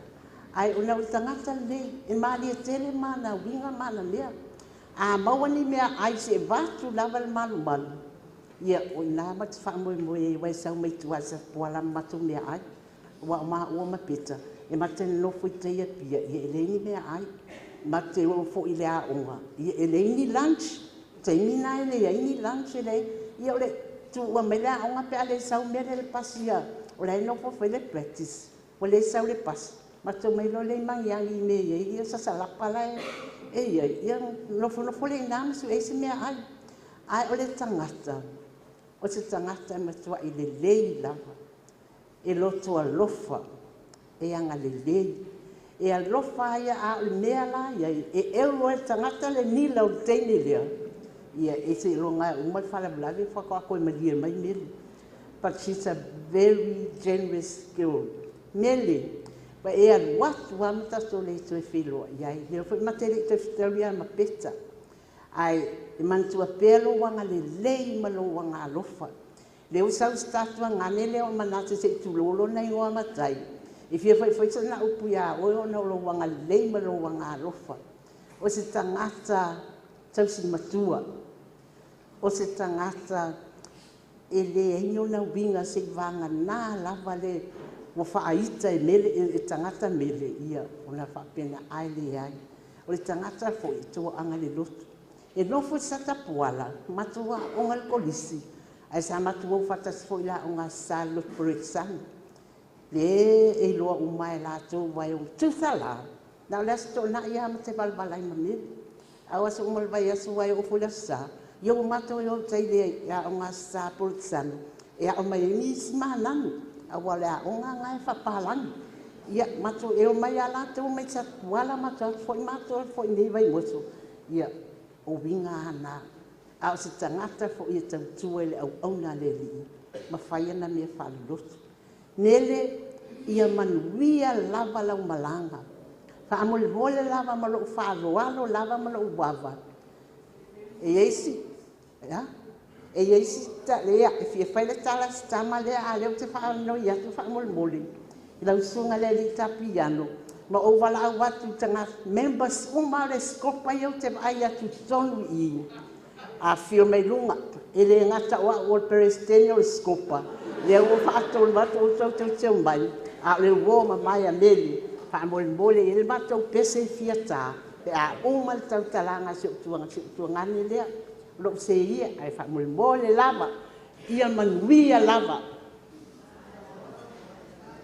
o loʻu igoa ia manase reupena o le vaega lea o Salote ma mele Elisapeta matou tausaga le kolisi le afe iva selau ona tolu afe iva selau ona tolu na taimi e lē faigofie le matou pesega faapuʻupuʻu lesi tamaʻitaʻi le lo ia Ruby Drake lesi tamaʻitaʻi na le matou pesega e taʻatia Ruby Drake e le o sau me faasamoa faapenei a o le mamafitaga ma Salote e lua vai aso talu ai sa ua latu esua sa upasese paʻu fia asiasia i lusina fai Salote o e iloa o lae tigaina mele o te lē iloa o te sau le astoʻanaʻi le teanei le amanaki fai mai Salote sau le asufua tafetau i vaimoso laafai le toe saonega o mele ia o lea ua maomai ai ma le tuafili nei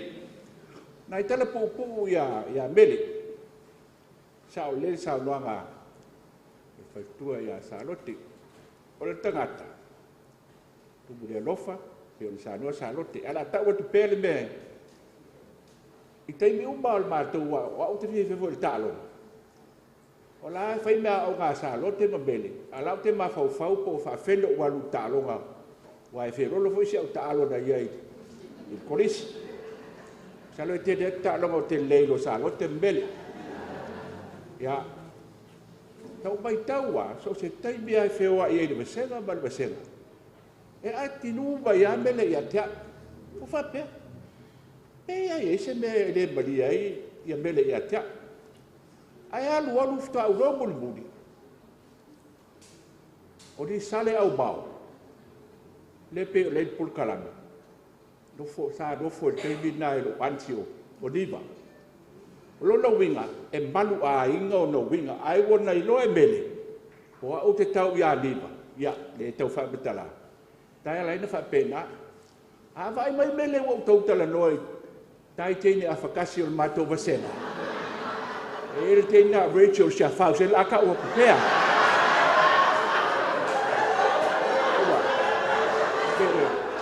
Ala ua ku pe ka wa ki gumba ya ka fa pe. Ko le be kai no kala go o mi ya. Ya wa fo i pe go fa ya. Ke le au le ke nga kai ni.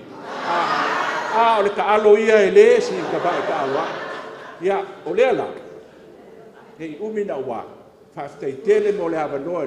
Ta i lo saudinga. Le fionga il pale mio tato fantasia. Ya ia foi se gana o sala. La fo fa ba tele. Mo dia la malanga bene. Ia se ta mali pese le fa bol bole.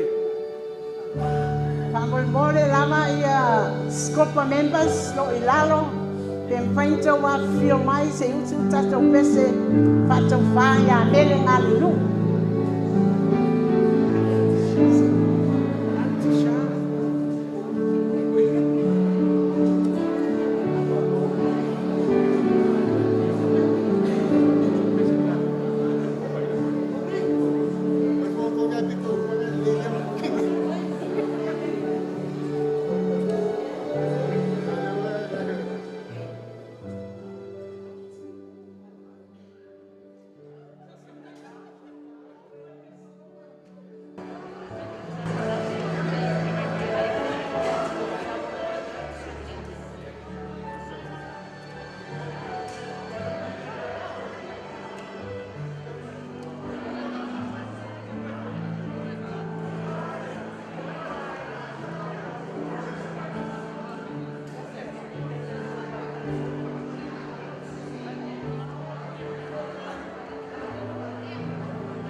Pailanga upu le nei aso. Sa unoia tuai nisi o tula toa o le atunu, mai se foi o ta fai o ainga ma afio anga, na le toi la sia lau o le foi sa mātou tulai. Ai fai le sui ma fonga tau muli muli, ia e nisi o tina mātutua, mai se foi le pūlenga ma malu le fotu malama ma le kolisi ma ngeli, mātou te o folofa ma whaafelo ai atuai pa ia mawalunga le sauninga, lau sunga i le taitai, lau sunga le whaafeangainga, tainane fo i le sunga le tausi mitanga luenga, ia o le afio anga le neo vai moso. O whalofa ma whaafelo i atu fo, pa ia mawalunga i le afio anga, ia mai se fo i o tau ainga le tina ia mele, nei vai ala i mai se fo i sa tapuala, o sa mawhai ngā, ia e leo yeise langona mātou te uia, ia ngā ngā sani tele. Tau ana mātou whapea atu, ia tā alofa, malo lava leo no sai, malo fo i ari tau atai. Au tau sila sila le porkalame le tu lau muli muli le pito i tua, o pito i lalo o ata, nai ai ia pine po ta ngā vai o nisi o whaala po tipotonga, sa au wai e le tina. O le tuanga vale, le ASP Polyfest, o tolu se fulu tau sanga talu na tai e mele, ma whaafoe e mele, ma vea mataitai komiti mo le malaya whaafiafianga sa moa. Ese mai ei matausanga sa ia tau tua tua vae ai le komiti. Ai mai le tausanga tasi lafe iwa sila iwa sifulu ma le tolu. O ina na mua e tu lai mai ei le tina ia e whai ma mataitai o le malaya. E tu atu lava noa le tina ia toi sulu ia e whai se moli mau. E tu sa i ma le langa luenga va lua. O le pine le so ane e ai o le pine na o le whaala po tipotonga o le foto malama o whaia onga ngana sa moa ma le anganuu ia i polisi ma onga maurulunga whaatasi ma university i oi Aotearoa o mele o le sui whaavae sa whaatuwina i le mawhitanga lea i oi New Zealand ia o le pine muli muli ese mai e mapine le ainga se itulou ia suli o tol paya le sa lesa tol paya li o le pine le na polisi a mangeli. Lea ua susu mai nisi o le pūlenga, le sunga le pule lango te mai tai a Elisabeta Tupua, whaatasi e fo e maniso whaarulunga o ta upu, ia ine i o tau whaafonga maua, ma moli mau, i pine i ngaluenga lelei, a walo tau no manua a whaalele tau lupe i Aotearoa, ia whaasolonga le nasa matou moli mau, i le nea fiafi, ia e lava mai pele o sai, ona ua mamao lava le mea o matou mai, i mo moli mai ele sa so matou tinao se ete, patala atu lea ma le angang whaalolo lava.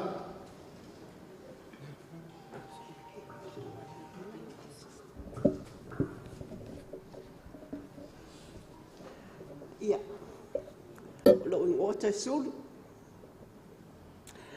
i le suafa o le tātou ali o Yesu Keriso. Whātalo whātuai, sunga le taitai. Ia ai mai sele a fionga le pamimia o tātou whātasi. Ia whapea urungia le pele a mele, ma le ainga lei. Ia le oa. So, si le fia uma lava, ia ngā lue ngā mele, ma mea sa iai. Ia o au. No whapea. Pe whawhewhea no o uola a ele o. I ei mele i o te lane. O lea la. Pe Yesu ia ilo ta ita. La ua o li mau. Ma le mele o te manao. Le mele o iai mele. Mele le taimi le nei. Ia. Urungia. Le la whaitau watu. Hai a whapea fo i le sasi le whaitau. Ia. Sa maa ngalo mai. Ia. I le suafa o le tātou alii o Iesu Keriso. E whaatalo whaatuai i le mamalu ma le paia o le sauninga. Ua tātou poto mai. E whaatou whaa i loo. O te taua, sa tau e mele o lona tina. I siau tama matua. O mele ngā le nuu. Fuatino. Ulungia. Tole pai ali. A Sam. Te whapea atu ai i au tātou ainga. Mālo le te talo. Mālo le ana pongi. A wasa tātou te talo atu i le atua. Ina i atu e fōa i le mālo si i a mele. A wa e tele o nā o ngā. Le na tau whaafonga iai o te le tue o la o iai. Ai peitai. Wana ngona le whaatau waha. Ma le vai o le loto. Ina oa.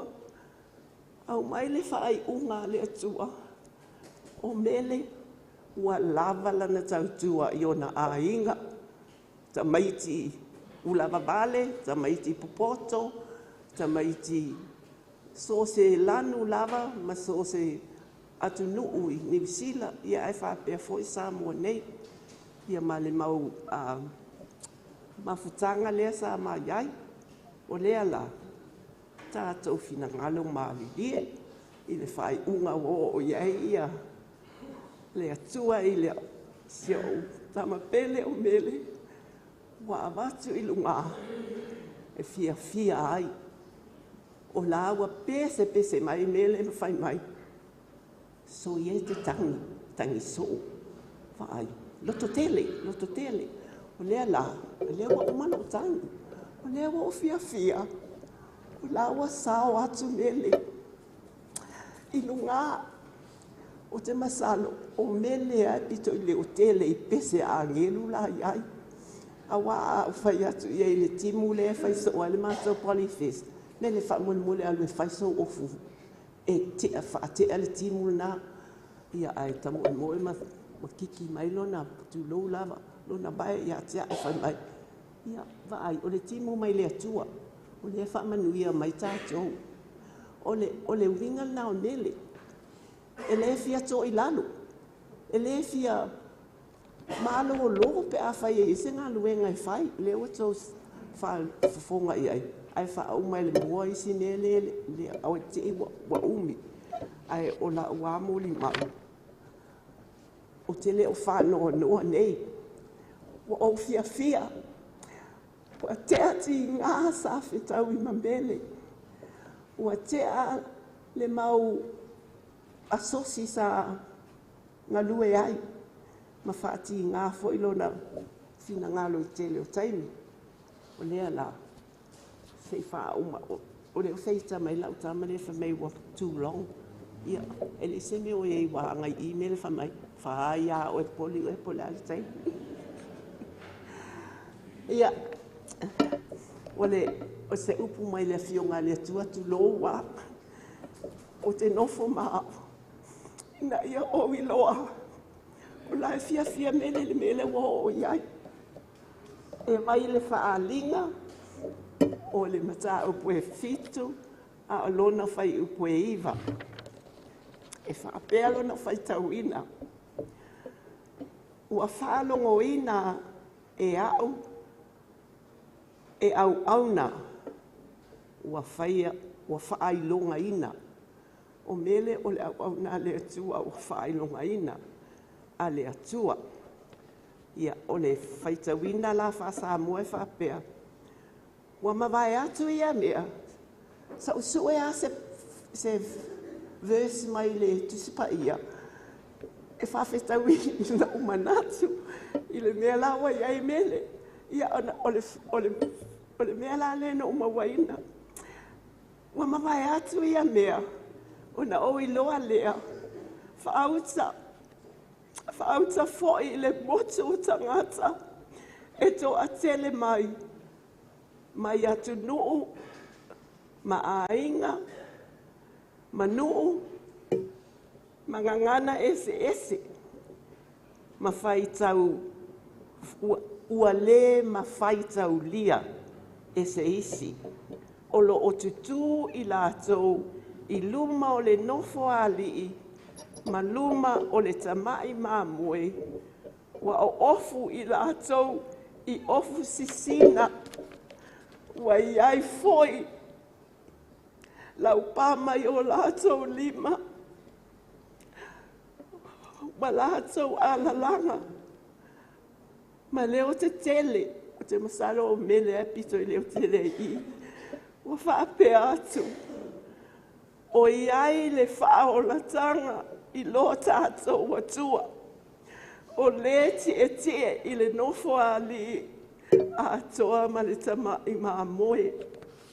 Ia, o le atale na o mele leo te inoa, le ua o iai mele, ia o te le o whaanoa noa la uia, o lea ulungia I e malia, o la ua iai mele whaatasi ma le atua. Ia, o le tamai moli mauna I se au o, ai e whaapea la le, e whaila u pese se ite, e o mai le vainga le whaile pese o a uia, o le tasi a le pese. O leo te whaamole mole ata I lau suma, pe ma whaina u oroina lau pese. Ia mai lau pese a wanga lo le whale. Lua se lau valu se fulu. Lua se lau valu se fulu e ele. Nga le kasi al whai ue e usu. Tuiti. Ia. A whapea e tō sila fia le whati. Ia. E mana o mia fo le soani. E matua tō a tele o lau tutu la tō ua la I ofu sisina I Jerusalem a fō amu I la tō ua whapena I lātou, amu ia I lātou, ua whaapena,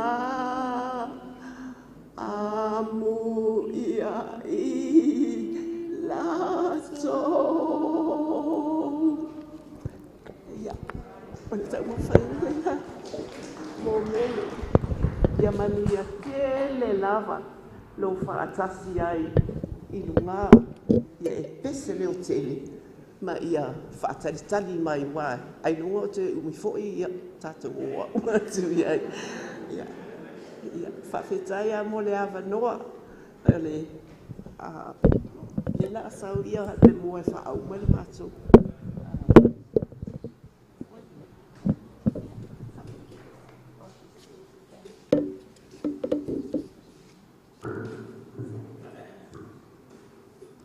Tēnā koutou katoa, mā loia sui fua moa ma le langi e mamā.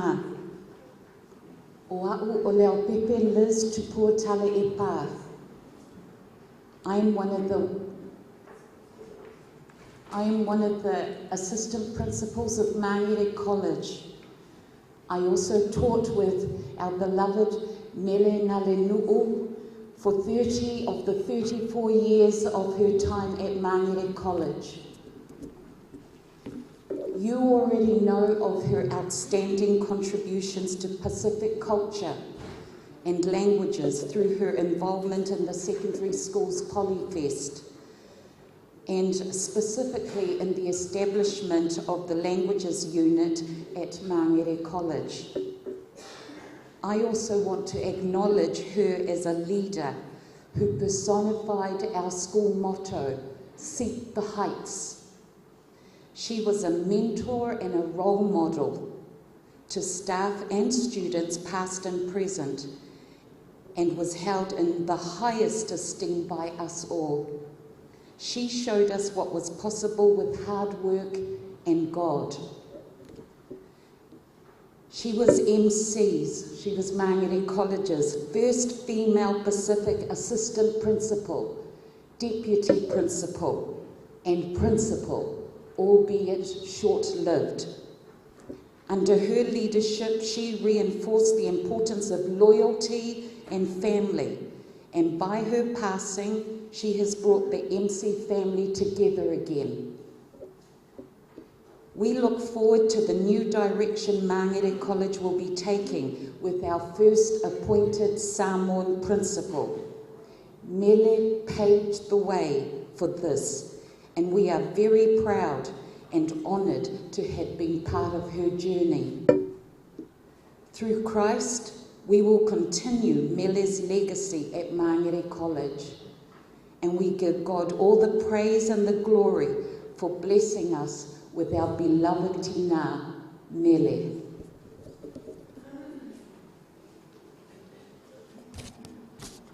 Te sūlau sunga le taitai sauninga, whiolawa whionga sa maitai palmea, whionga whia me.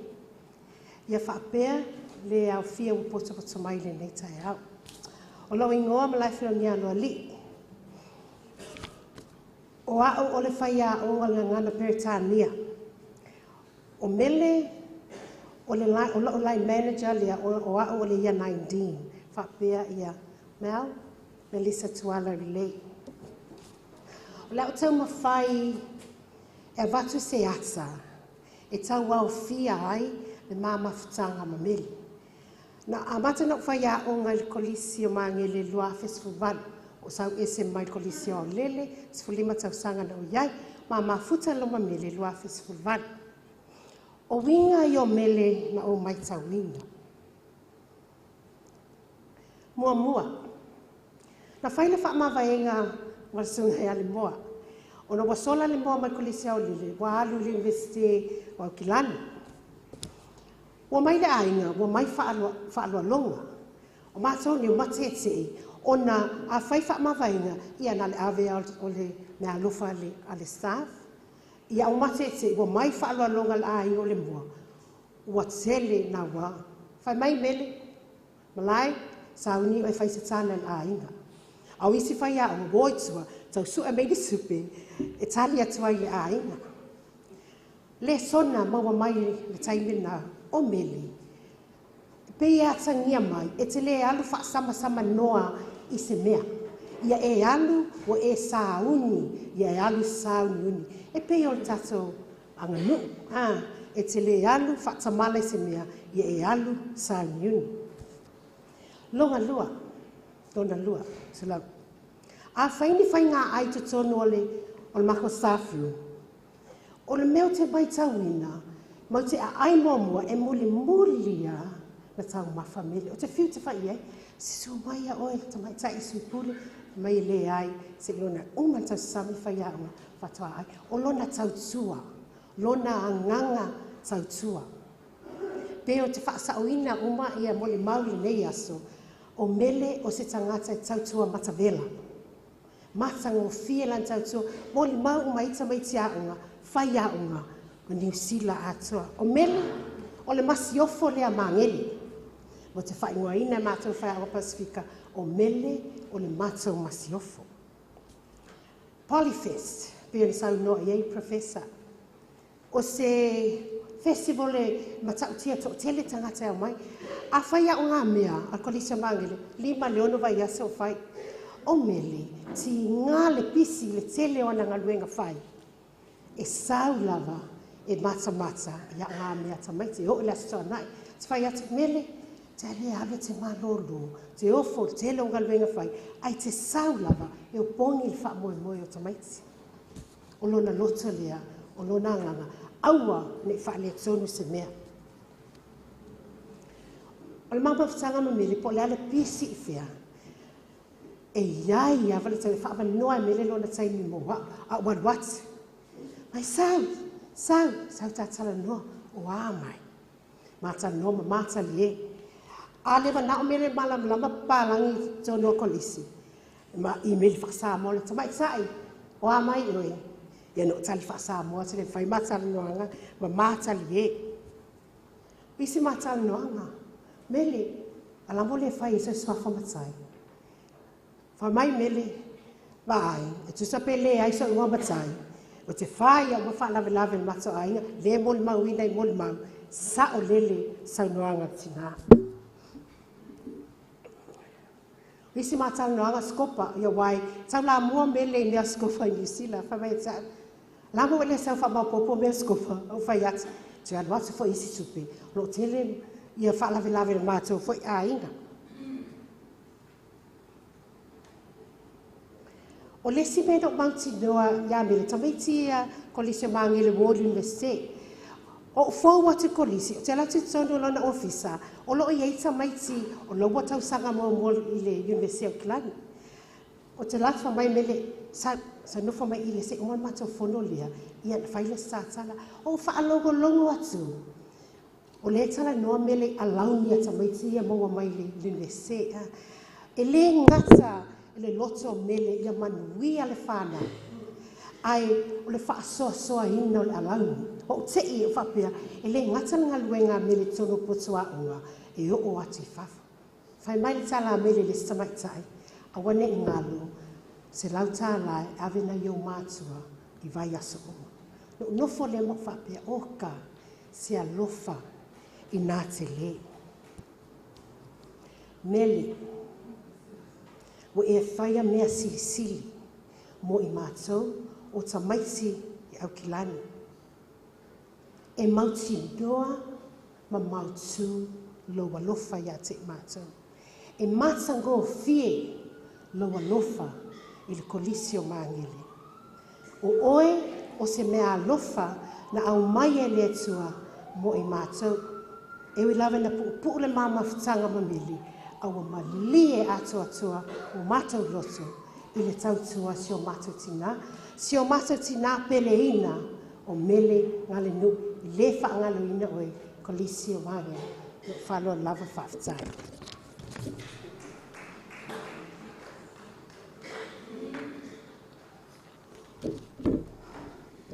Mi swafa man malo Yesu Kiriso, te whaatala whatuai lau fionga i Palimia, fia mea me tā awha, sunga i whawhiangainga, tai o tātou sauninga, pia sa mua o putupoto.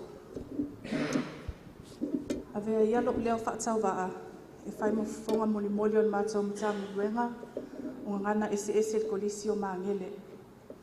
Alo ma whanau sa mua le lau mua, a toi whao atuai o mātou alofaanga ma wha maisenga i le ainga wha vau. E mo i e tele matanga luenga sa whaiei le mātou tina mataitai. Ai e pele lava yate ia le matanga luenga o mangana ese. O lo ingoa o perasi le pona tangu le langi kalati ulu o le matanga luenga o mangana ese. Sa o whanau inisila. A whaini la whaala potopotonga he sila fia le tō whaia le moa. O te sola. Pea au i loa le ato fia o te tautala i numo tangata. Sa o whaasoa i malitina i le nei vai vainga. I ana i le texti lisi po. Taku, I need to work on speaking in front of people. I find my reply al tina. A wale popole. E o mai lava le taimi. Ua e lava sa wini mita pena. E le manatu mama me le whanau Samoa, e le i ola matukutukua i Samoa. O se tina alofa, i whaangalunga ta, whawhitai mo lau sosoani tina. O le amatou tau mawhai, e whaawawonga luenga, mo whaataita inga na e whaasino mai a i mātou. O le ale e ngalo lau fonga fia. Ai mai se foi o fōlinga, pa u, whamai, gai o te, i le whanau, ai mai se fo i mātou, lau whanau whaiaonga. O le a le ngalo lau alofa whaamaoni ma lau ote, o le ote pe am ta ue nisi, e a whiwhia i le alofa. Masani ai pe a ote a ue no matua, e whai mailana tala. Se, tamaitai. Ia tulo, tamaitai la lelei, sawi na alu. Ia lofa le atua, ma whaavanoa so no whaanga i lona malo. Whaamangalo mai lau whanau whaiaonga whaalonga tata. We were all masi dearly, alo whaanga mai whaiaonga matamaiti, mai le lau mua ko lisi maangele. Ia manuia lo tātou aso, whaatai mo le avanoa. Ia, whaatai la mo le avanoa. Whaatalo whaatulo songa taitai, malo whaitua, whaapea foi. Songa whaapea ngainga mo tō whalitua, ai me se foi le tātou tamaitai Prime Minister o Samoa, ai me se foi Samoa a tōlo potopoto mai mo toila si aso tātou tina. Ia, olo ingoa me lisa laftanga tōla wile, o le au tama whai atu pe whai atu se mo le mau pu'u a wale maa maftanga foi malo tina. Ta a mata le maa maftanga i luaftu fitu. O le aso mua foi nau a matai, o le aso foi nana o te nia ia o tina. Awa o le a ongai a maka le awharwad. Ngā o aku i kolesio maangele i le walu kodkod. Ia kolu mingo ken kua iai. Ia awe ele i ke le ai atina. Oh, kasi ke leo ngā kolu mingo ke. Ele ngā kanga kuwai. O ke alaku fo ele se ako a onga le se pingi ko ele se o lunch. Ia o sinana le na whapanganga ina uaso mua. Ia maltala no matua. O lani me kuai e lo aso mua. E kei lo oe. O ka meki, o lai whaakali me ka meki, o ka meki a lumanga i kako aku ngu, o ka meki fo ia lumanga i o Pasifika i le kako ngu lumanga. A ngai sero mboia o kou whaia o ngala i kiong kuai mai. Ia ngā o ngofongofu ala i FPDA. Tony, o le familia i o le sao no lo makua ia ha. Ia ngā lupa aia koe noa whai lolo kala tina, ia familia fo ia te oi. Wha maa ngalo mai fo i, seo ka mangei, seo ka mawhai fo i kai hao. E se asong so oi, ma kuai fo. Ia, o whaia o ngā lai ki whai kai pei o a ngā vai kei. E whai anga lewa ai mai au. Ma whalaka o kala. O la me ke le whewhe lo makua. Ia ma mwhana ia ma whau. O le familia ia, o le taun, o le leo lo makua whai anga le ia. Nga ke ia la ia o lalonga, pere vui. E kai pei o le leo lo weki ngā. O nganga amaka me mama whakanga me makua lea. Ale paua le mea ngā le ngau whewhe. Ngau whewhe. O lau whāro ale no makua ngā le ngau whewhe. Mua le whawhara le ia mako.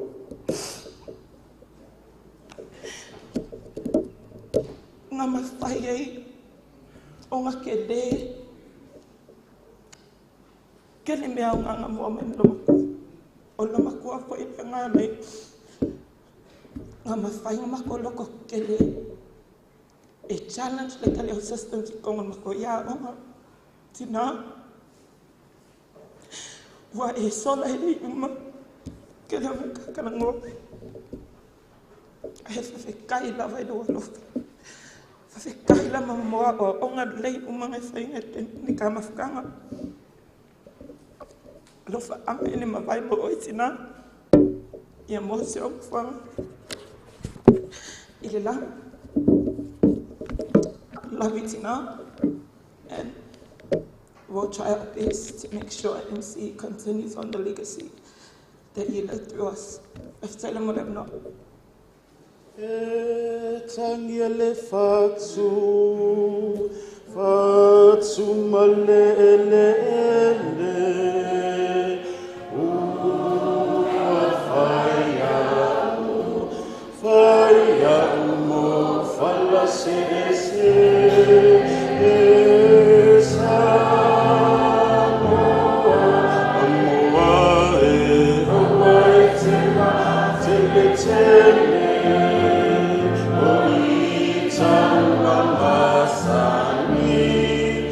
Asani le fai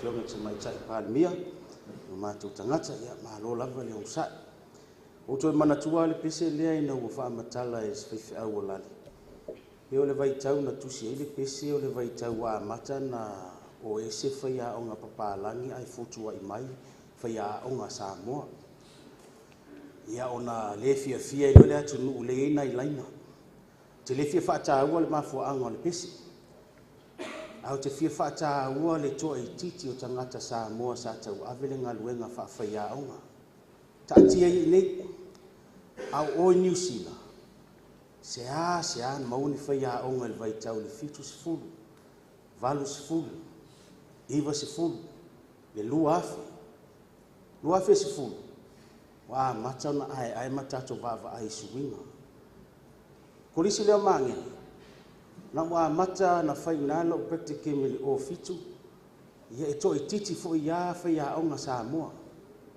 o wa ese mal faia mala o nga le lua fe lua se fu o to ititi afo le a o nga faia o nga Samoa o lesi kuacha o faia o nga Pasifika ai to ititi faia o nga pa langi o iai le tāua o le sao le tina totonu o le polisi. Le tau te tanga i ai i le la eia mau o le mea sina lea mauli leso o na ave inisi. Le mea sina tau o loa e ave o na ainga tau tupu e ave fo i ni tai i longa. I longa o e na whinau tu maanga wha mauli. A ave lo i sesi atunu, nono winga. Wa amana ia e tangata whenua au te aroa, se sao ma se tai wa ilonga, ana ngā luenga i totonu i New Zealand. Lea ufi eilo na sa, ma o tū manga wha maori, e malanga lava le tangata pe a whai na te li whaia se māwaenga, e tū wha solo e o la e. Ao le tā ua foi, i le ngata na amana ia e Samoa, amana ia e Maori, amana ia e Pasifika, tele fo i anga luenga le malo amana ia nga luenga le leia tina. Na ona i pine le tu watu i le tato porkalami.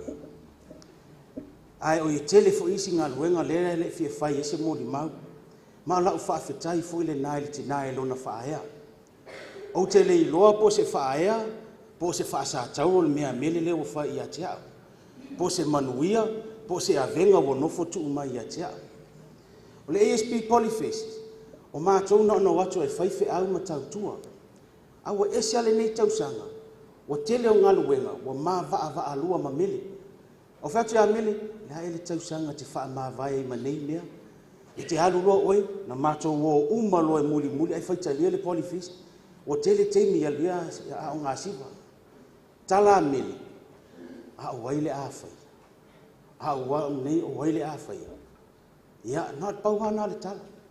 Tausanga fau o le mātou te ite, a mātou whaapea, o le a wha mā vai aloa, ia mele ma le tauvanga, tautalanga, ma tauvanga whaafiafianga. O le lawa look forward uma i ai mātou, o le a mātou mālo lo mai le tausanga le a tua le 5 tausanga.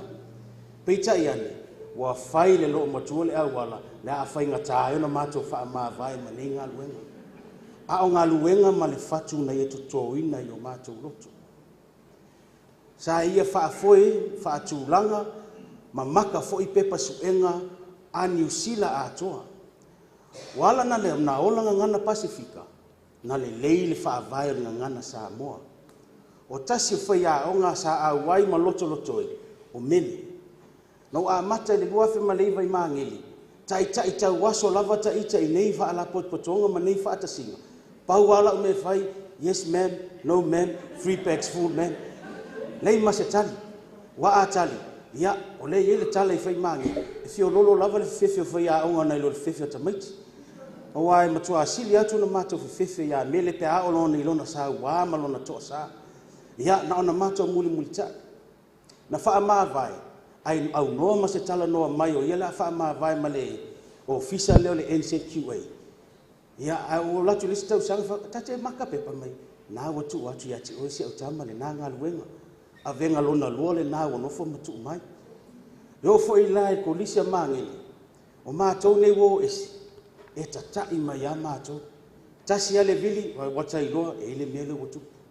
le taimi nei le ua alu mili o le a le taimi valaau mai magele le afaigatā ona matou faagaloina faigatā ona matou faataunuuina ona o le galuega lelei lei la se matou molimau na ona matou faafetai lou faaea faafetai faamanuiaga ese ua e tuuina mai faafetai mo aʻoaʻoga lelei e tautala aso au galuega ua iloga foʻi au galuega lelei le gata i magele lau tauavina o le tofi te oloa le foto malama lau taʻitaʻina o faafiefiaga le asp polyfest ai maise foʻi lou sao tāua mo le faalolaina o le gagana ma le aganuu ma le faasinomaga o samoa a o au mau i vao ese faafetai mele faiʻu le matou pese le matou faafetai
The power of songs.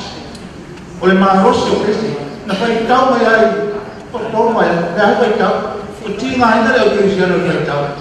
Le wingo pesi, o mani tau mai la, ma nei pesi. Ela tu nei ai pesi, ela o pai pele ma, masi, ela nei le o mani pesi. A o fai fiau ni, olha, mo pensione. O va che fi un pescoe fatto fare da cristiano, ma le fai un foglio. Ni poco tu è o lo meno bravo. O che si te le manda, ma si to in le. O le hai una. O le hai una. O le ti le manda. Ya. A che po di ma. O le un foglio a sa. O le po e po è tu. Papena tangata Cristiano. Tinga ina e apa o toi tu. E mo e ta to mo tu Yesu. Ta to te pau. A toi tu. Wa fio masa wa ma moso. Ma scopo. Ma e fai tara. E fai peso bene. Ta to fantasia ni aso. Ave mere fatta le tua. Ma tato pesi, mere na, lau tauranga sa tuala, lau tauranga i moso, lau tauranga skopa, lau tauranga ni maro, le fiona le matai pala mia ni maro pati mati. Tato tauranga nea, tato i popo tu ea, o lo ni fora. Ai tau le uma pia, tofa, tapuala, mia, awal tangi, ada tu rakono tangi. Awal tan, soil tan, oleh apa no? Mau, tak tahu, apa no? Sesuatu yang itu saya jawab. Aman, oleh mau mana doa. Ya, yang manusia lo farau, potino manusia. Kalau farau, lesi mana? Itu tuh mau maton. Saya lo semua detai mau maton no. Manusia Sama pun.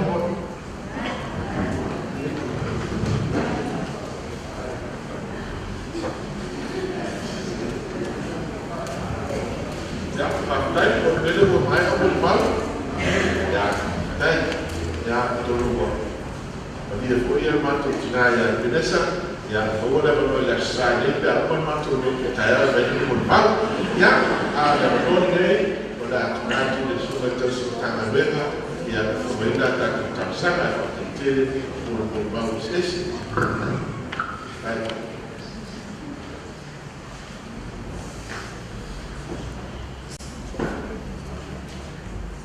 dato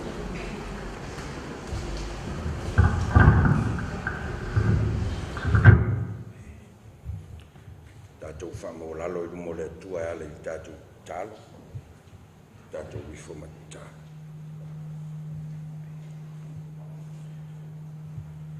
Tua malue, e tua sisi ese, le tua pule ao ao la maue. E whaia mea umalawa i runga malalo nei, lau lava pule faitalia ma lau lava pule faitotas. E o ai soifua ma le olo le tangata. O lo mātou taritonunga wha le whātuatua, o lo o ioua ao lava lea. Ua mātou iai le nei vaenga o le aso. Toe sa uninga o le tina, o lau au auna na e whai mea alofa ai te tonu o ainga, o le nuu, le atu nuu ma le ekalesia. O la mātou whawhitai, ono o le lao mātango fie wai au mai mo mātou.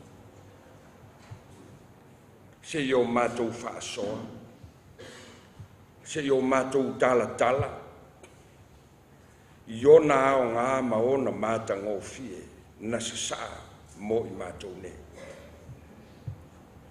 Leo o mātou whaalongolongo ma le loto fia ma le nganga o le whaafitai, ma le mauti nofo.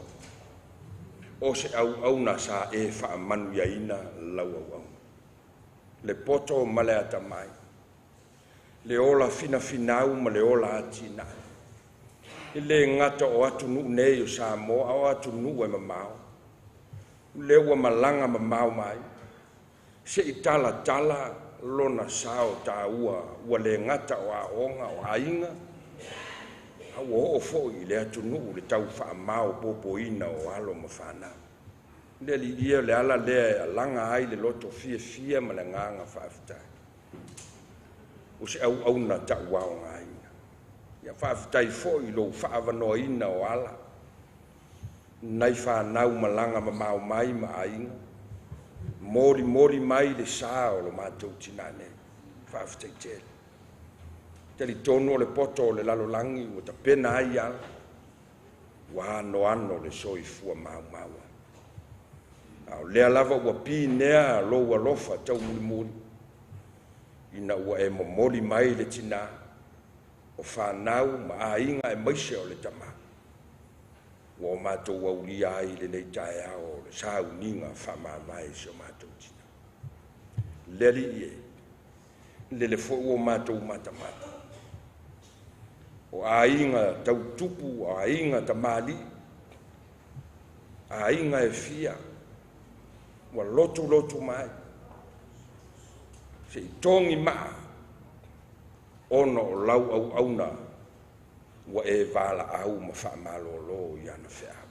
Mātou mafuta fo i male taitai o le atuno. Maise o le ainga kapeneta ma le pale mene. O sui o malo mai fafo, o whaalapo te potonga ese lo mātou nune.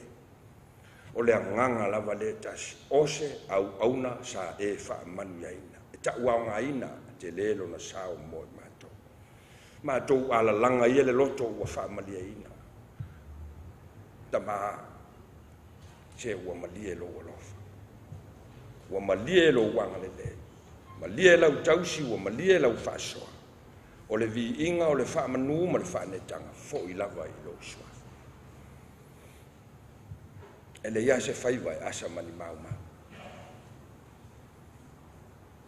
A foi so matou mae fia soli muri a ao yo wala pa ia. Fia fōlinga yo fōlinga mata ngofi.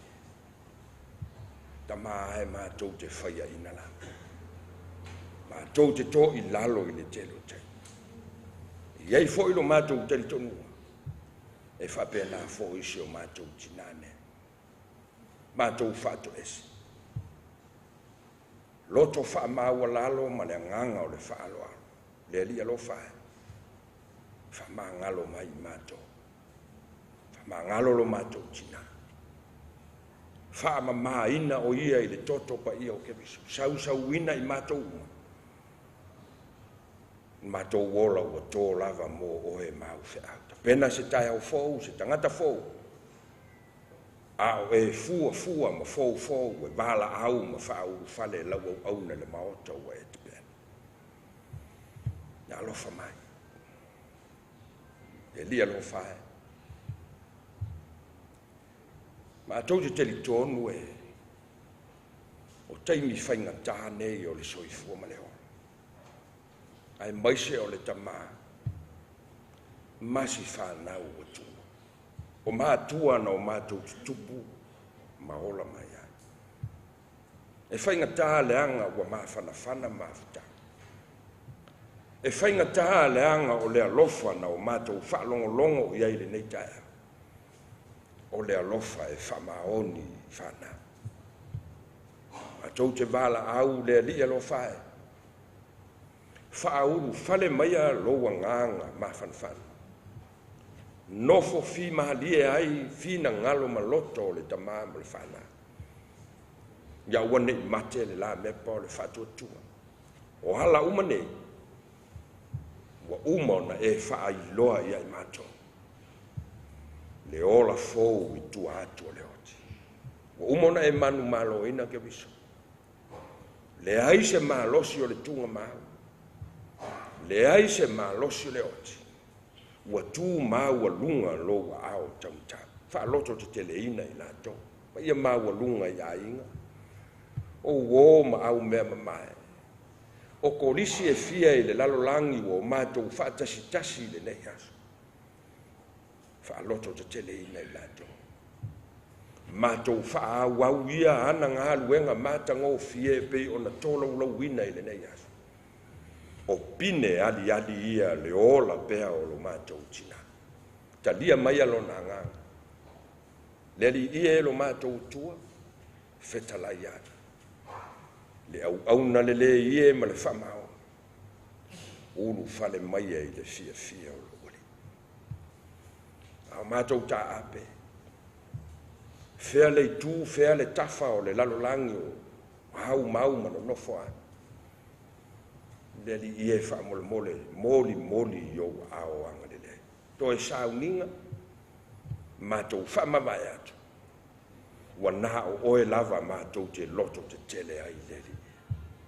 A whaita wina ua fionga. Hawa au mai le wingo lo finanga. Se upo o le a mana waina e lau au.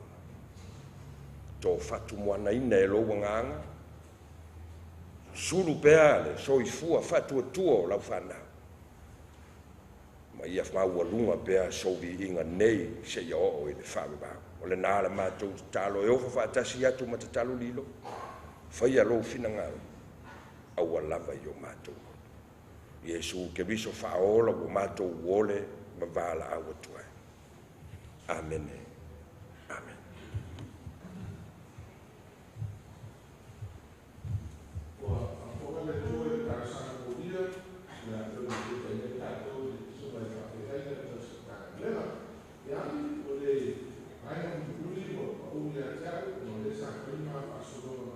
Sumai le wak le pau ia ie o le ape mai le mai na sa tu mu mo vai o ie ta o lua ia mai mo pau ia o ta tu le ma te nei o to e su le wak o le au ia o no pau ia mo ke le o ia ile ia pastai ia o la ta tu fa so per la ta tu te pese de tua O pese lua se lau tonu su matasi, lua se lau tonu su matasi pese, na katu te pese ai.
sile le Polokalame, o le vaenga luna iwa, ma le vaenga luna sefuru leo o tātou o iai.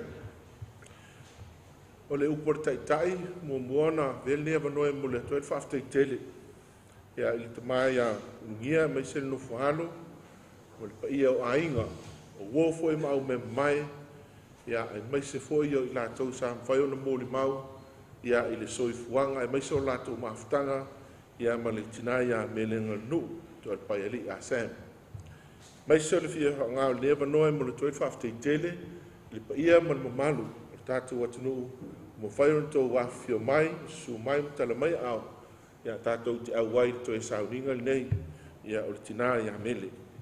Le ngata ipa ia whale mālo, pe o nā fio mai le taitai o le mālo, le fio ngata mai tai parimia, pa ia fo le malu o le tātou atunu, tupu, matamari, o tātou nuu ma le fio anga i vai moso, whapea fo i le fio anga i satuala, ia pa ia whale kāle sia, ngata i sunga i whawhia ngainga, swalitua, ia e mai se o tātou tai whaima tai o tāpua inga so se whata whaitauranga. Ia whaamaro whaaftai lo tau onsai, ia wāle tātou toi sauninga pe ona iai. Masani na whaitala stasi o ta mālo e kāle sia sauninga ai ova ma le lua i tūlā o ova ma le tolu i tūlā. Mai aise i longa o ni angelu tu atu e fi whaalongolongo le se launga pe awa umi. E ai foi se longa se angelu e launga to a fi fa longa foi leo tangata. Ia ai tatou saia se se fa tau nu pea e por kalame pona ia to e sauninga o tatou tina. Ole foi upo e fa o le tusile o Isaia sfurulua pona ia ile tu se fai tau le fa ka sai nei aso. E upo fa pea. Ole aso foi tau te fa pea tuai.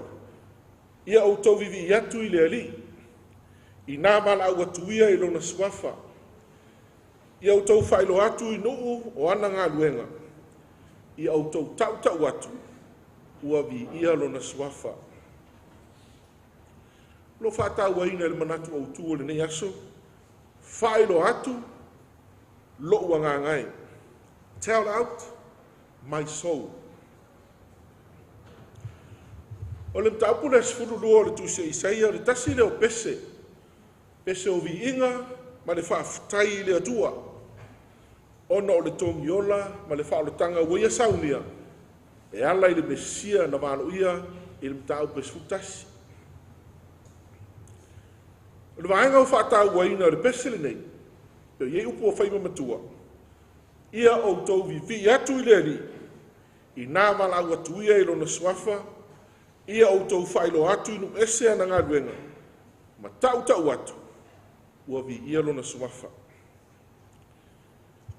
O upo no fi whātau ina, ia whailo atu, ma tau atu, ua vi ia lona sumafa. The key words from verse 4 of Isaiah chapter 12 that we read is make known and proclaim his name is exalted. Ia pela mo tāua le tama pensione ia ele kosi. O le nganga leo no whātau ina i whaitau ngātu spaia o le whakasa ma le kālesia ni aso. Le tāua o whātufu nganga o le tu spaia. O au wala e whahali ai ma whauwhaunga ma la ngona o sos tangata. Pela no whātaua pesenga. Le ngata o le tāua e whailo ai la ngona, ma manatu, ma mawhauwhanga o le tangata. Se mea o tāhua ia te ia. A o pesenga i ai le malosi, e le mana. There's a power in songs. Ia umana, ai e le vaiaso te nei. Le malosi o pese e vivi, whaftai. Malosi o pese e whātu ese ai, ma whamaulano. Malosi o pese e ti mai ai, sulfai ai. A uoma le vaiaso le nei. O le malosi o le pese, na te whawhiso ta ia tangata. Ma whawhiso ta ia tangata i mea o le fuafuanga. E whawhiso ta ia tangata i le atua. Last week we looked at the power of songs. One of the arts in the Bible to express people's feelings, emotions, and their gratitude. And also expresses how they connected to one another.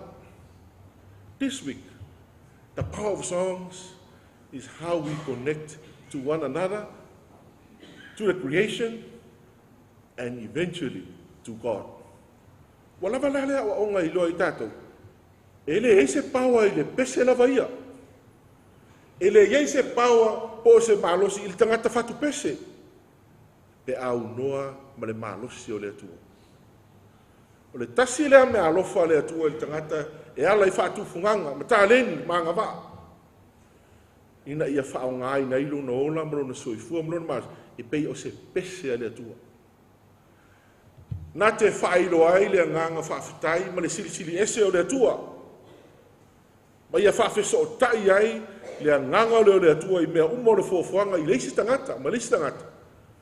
Ina ia langona I tangata le ola sao loto, e vivii ma tāpuai ai I le atua. Le mea I le loto o le tangata, sāsai sai tia, au leo au mai le avanoa, tāpuai ma vivii sao loto ai. O le fesota inga le nao le tala mata fele ma le mata ngofia o le soifua ma le ono o mele sa tatu whaalongolongo iai mai lava I New Zealand le wo mai Samoa nei o le tasi leo pese a le atua tasi leo pese a le atua sa ia tuwina to tono o vai moso ma sa tapuala sa ia tuwina I Samoa na vatu I New Zealand na ia pese ai ma whao ngai na ia na tāleni na umai le tua. Sa ia ati na ai ma fiso o tai ai. Le ngata walo ma whanau o Samoa, walo ma whanau o Pasifika. Au lato uma sa suru whai ai. Whafiso o tai umai mele, le pese le tua ia tangata. E mori mau o whanau sa o whalongo ia.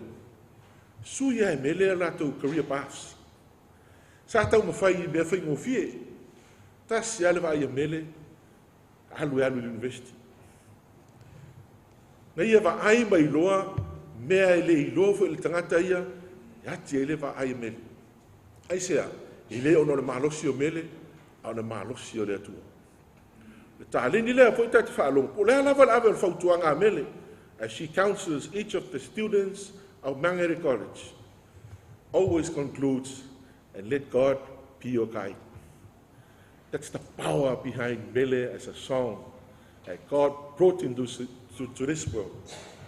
Le wa tātou le to e whaalongo ina le pese le a Mele, mai lava ia Mele ia. A o le pese o le a pese pea, tangi pea o tātou talinga. Whai ma pese tātou te mawel to maalie, tātou te mawel mawhanawhana, tātou te mawel tele, ta maunungia, ma le whanau. Kei tonu ai wina o wha mawai ma furitua mai Mele. Ai te langona ali I leo lana pese lea, pese whaatina. Pa ia o ainga, ia ona I tūtu tele, ma I tūtu taulang, na pese whaafautua lea, pese sa maho popo I loutou ainga, pese sa tau whialofani ma ngā lulu e whaatasi ai. Ia o ai wō ma paanga I le ngata I Samoa nei, a oe ua malanga ma mau mai New Zealand. Le pese le nā le atua. Le malosi le nao le pese le atua sa pese ai mele. Sa pese ma le tautonu o lo iai le atua e tautu o luina o ia. Ia, le tāua fo le nao. E teimi tātou te pese, tātou te fia whalongolongo o tātou lava leo. O ia mawalunga lana I. Te lewa I teimi tātou whai pese mānai, ai tā mai leo whaili ma piano ma ia mānai ai. Ai awana I ngalo i tātou, pe o le whiau le niwe aso. E iai le pese le tau le langona le atua. Lai musu mai e tātou, ina ia tātou langona I o tātou loto, e tāua, o le o mai o le mana ma le malosi leo le atua, e leo tele e tātou pese. Wha moe le nao le whiau, o furitua mai le tātou tina ia mele, a ia tātou wha ua wina lana pese rea. Le pese mai le malosi o le atua, tātou te mau e whare malosi maloto te tele ai, tātou te wha awau ia whiau mga luenga whenga I ni aso. Tele lui tau, tele whawhi tau do whengai mai tātou. I whaiwa matiu te ese o tātou whengai ai, tonu ainga, tonu o nuu, tonu o maloma la tu, ai mise le kalesia. Aua nei ngalo, o lesi pese siri lava le atua, o ana awhionga pa ia. Whai lava le masuli o tātou vai, e whaiwa mala malame o tātou wala, tātou te sawa vali ai tu waso pong sā. Teime o whangatā, Te me fe ngai malu tau ma fa fi tau le ola. Ai tato wo fa tasi pa pese le ale atu. Tato te tau no ile manuia ma le fi le mu e saunia. Manuia lo malanga mele. E fuli tua mai ala ma to fa wo mina le pese o tu na mai ma to te pese ai. Ono Yesu. Amen. Ola tato tu rai fa tasi tato pese le pese man mano. Pese lima sfun matasi le fa kasa. A mai al pese. Tu atu leo la manoa se isau noai al tu mai au mau, fai loe fuanga toe mo le tatou tina ia ma tatou wanga ia iloa, ilona o lusanga tu mau, o ina e fai uai tatou tapo inga. Lima suma tasi mi inga o le atua, la tatou toe pese ai.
Dai, o te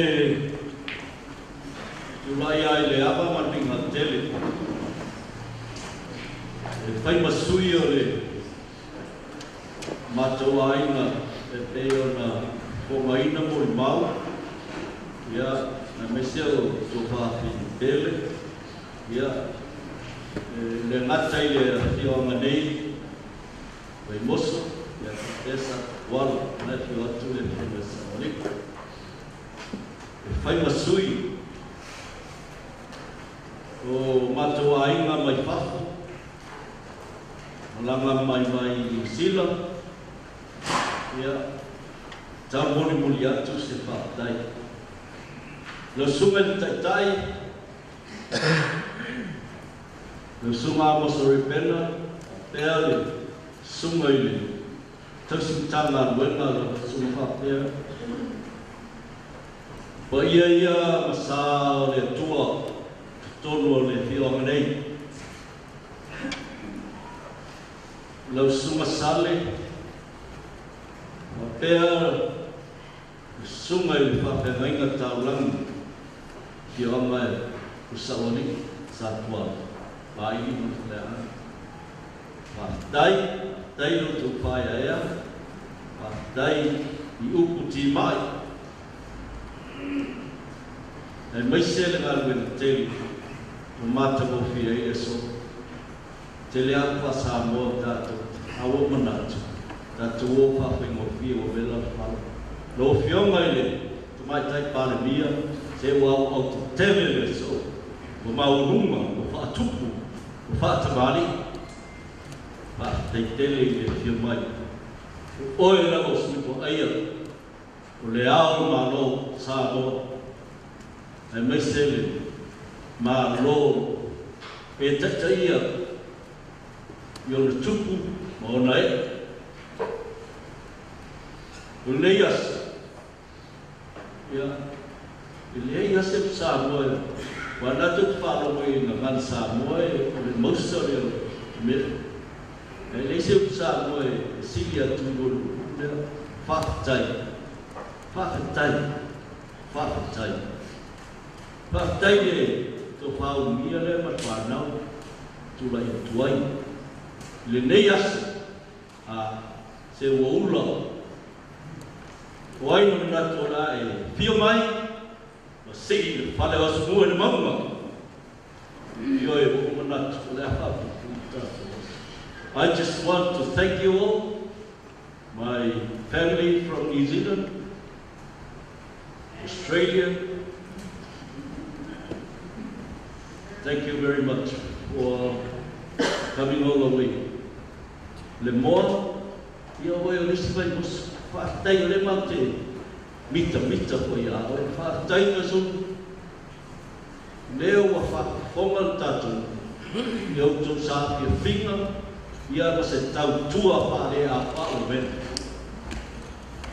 Lala mato na whaatai. Waina i miru tātamu la si ia whao sa mui mo. Pawan nao le nganga le o tula e tua. Mori muli atu se whaatai. Pai masui le whionga i sa ori lea. Pai masui o le whionga nei. Ai mai se ai to whaare ngā tua whaatai ma liu mai. Whaatai poi le ama noa o tu au lafo mai o whaatau taia le aso mena. Wa o tu wai tu to yaso papel. Le fio tamar fale usoli man tu ya. Lo tu pulea. Le lo sungai fa ngai ka matatu. E kalesia mai usoli. Ya ma lo foi. Pa dai le fa ya. Eu ia na malanga mele o ale tu te. Mi mitai o mi nisai. Dai sa noa mata o i o sunga whape mai. E le wha mata paulo ina so mata leo. I just want to show the appreciation of our two families for being present here today. And I know Mele doesn't want a long speech because we always argue with that.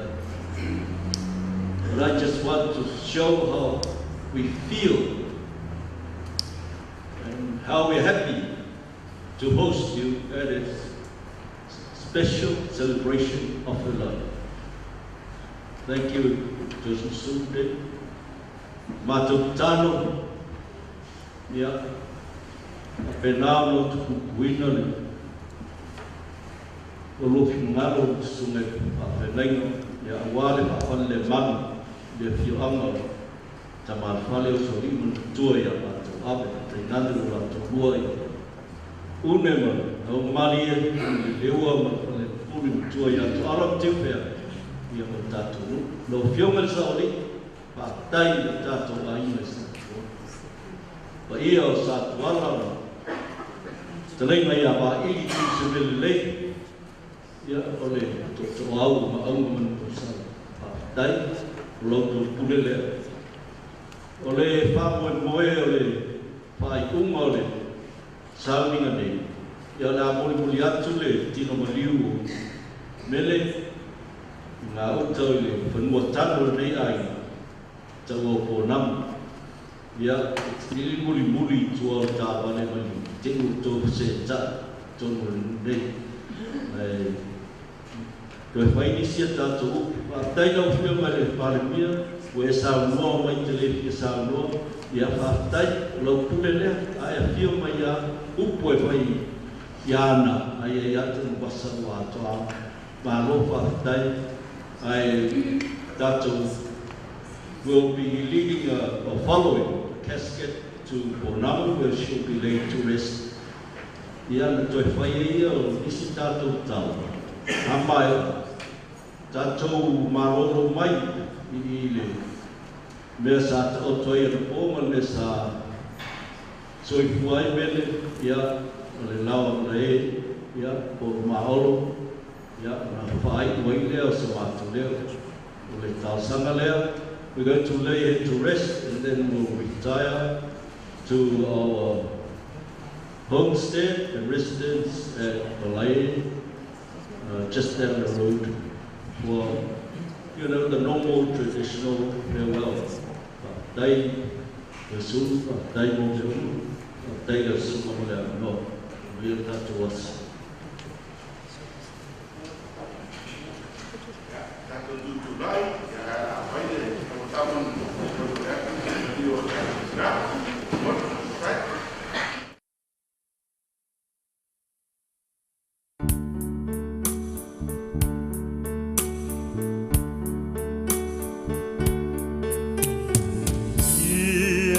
Fatasi per Jesu maoe,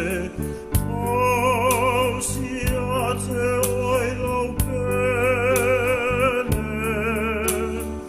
ia fatonu pelo ala, ia fatasi per Jesu maoe, et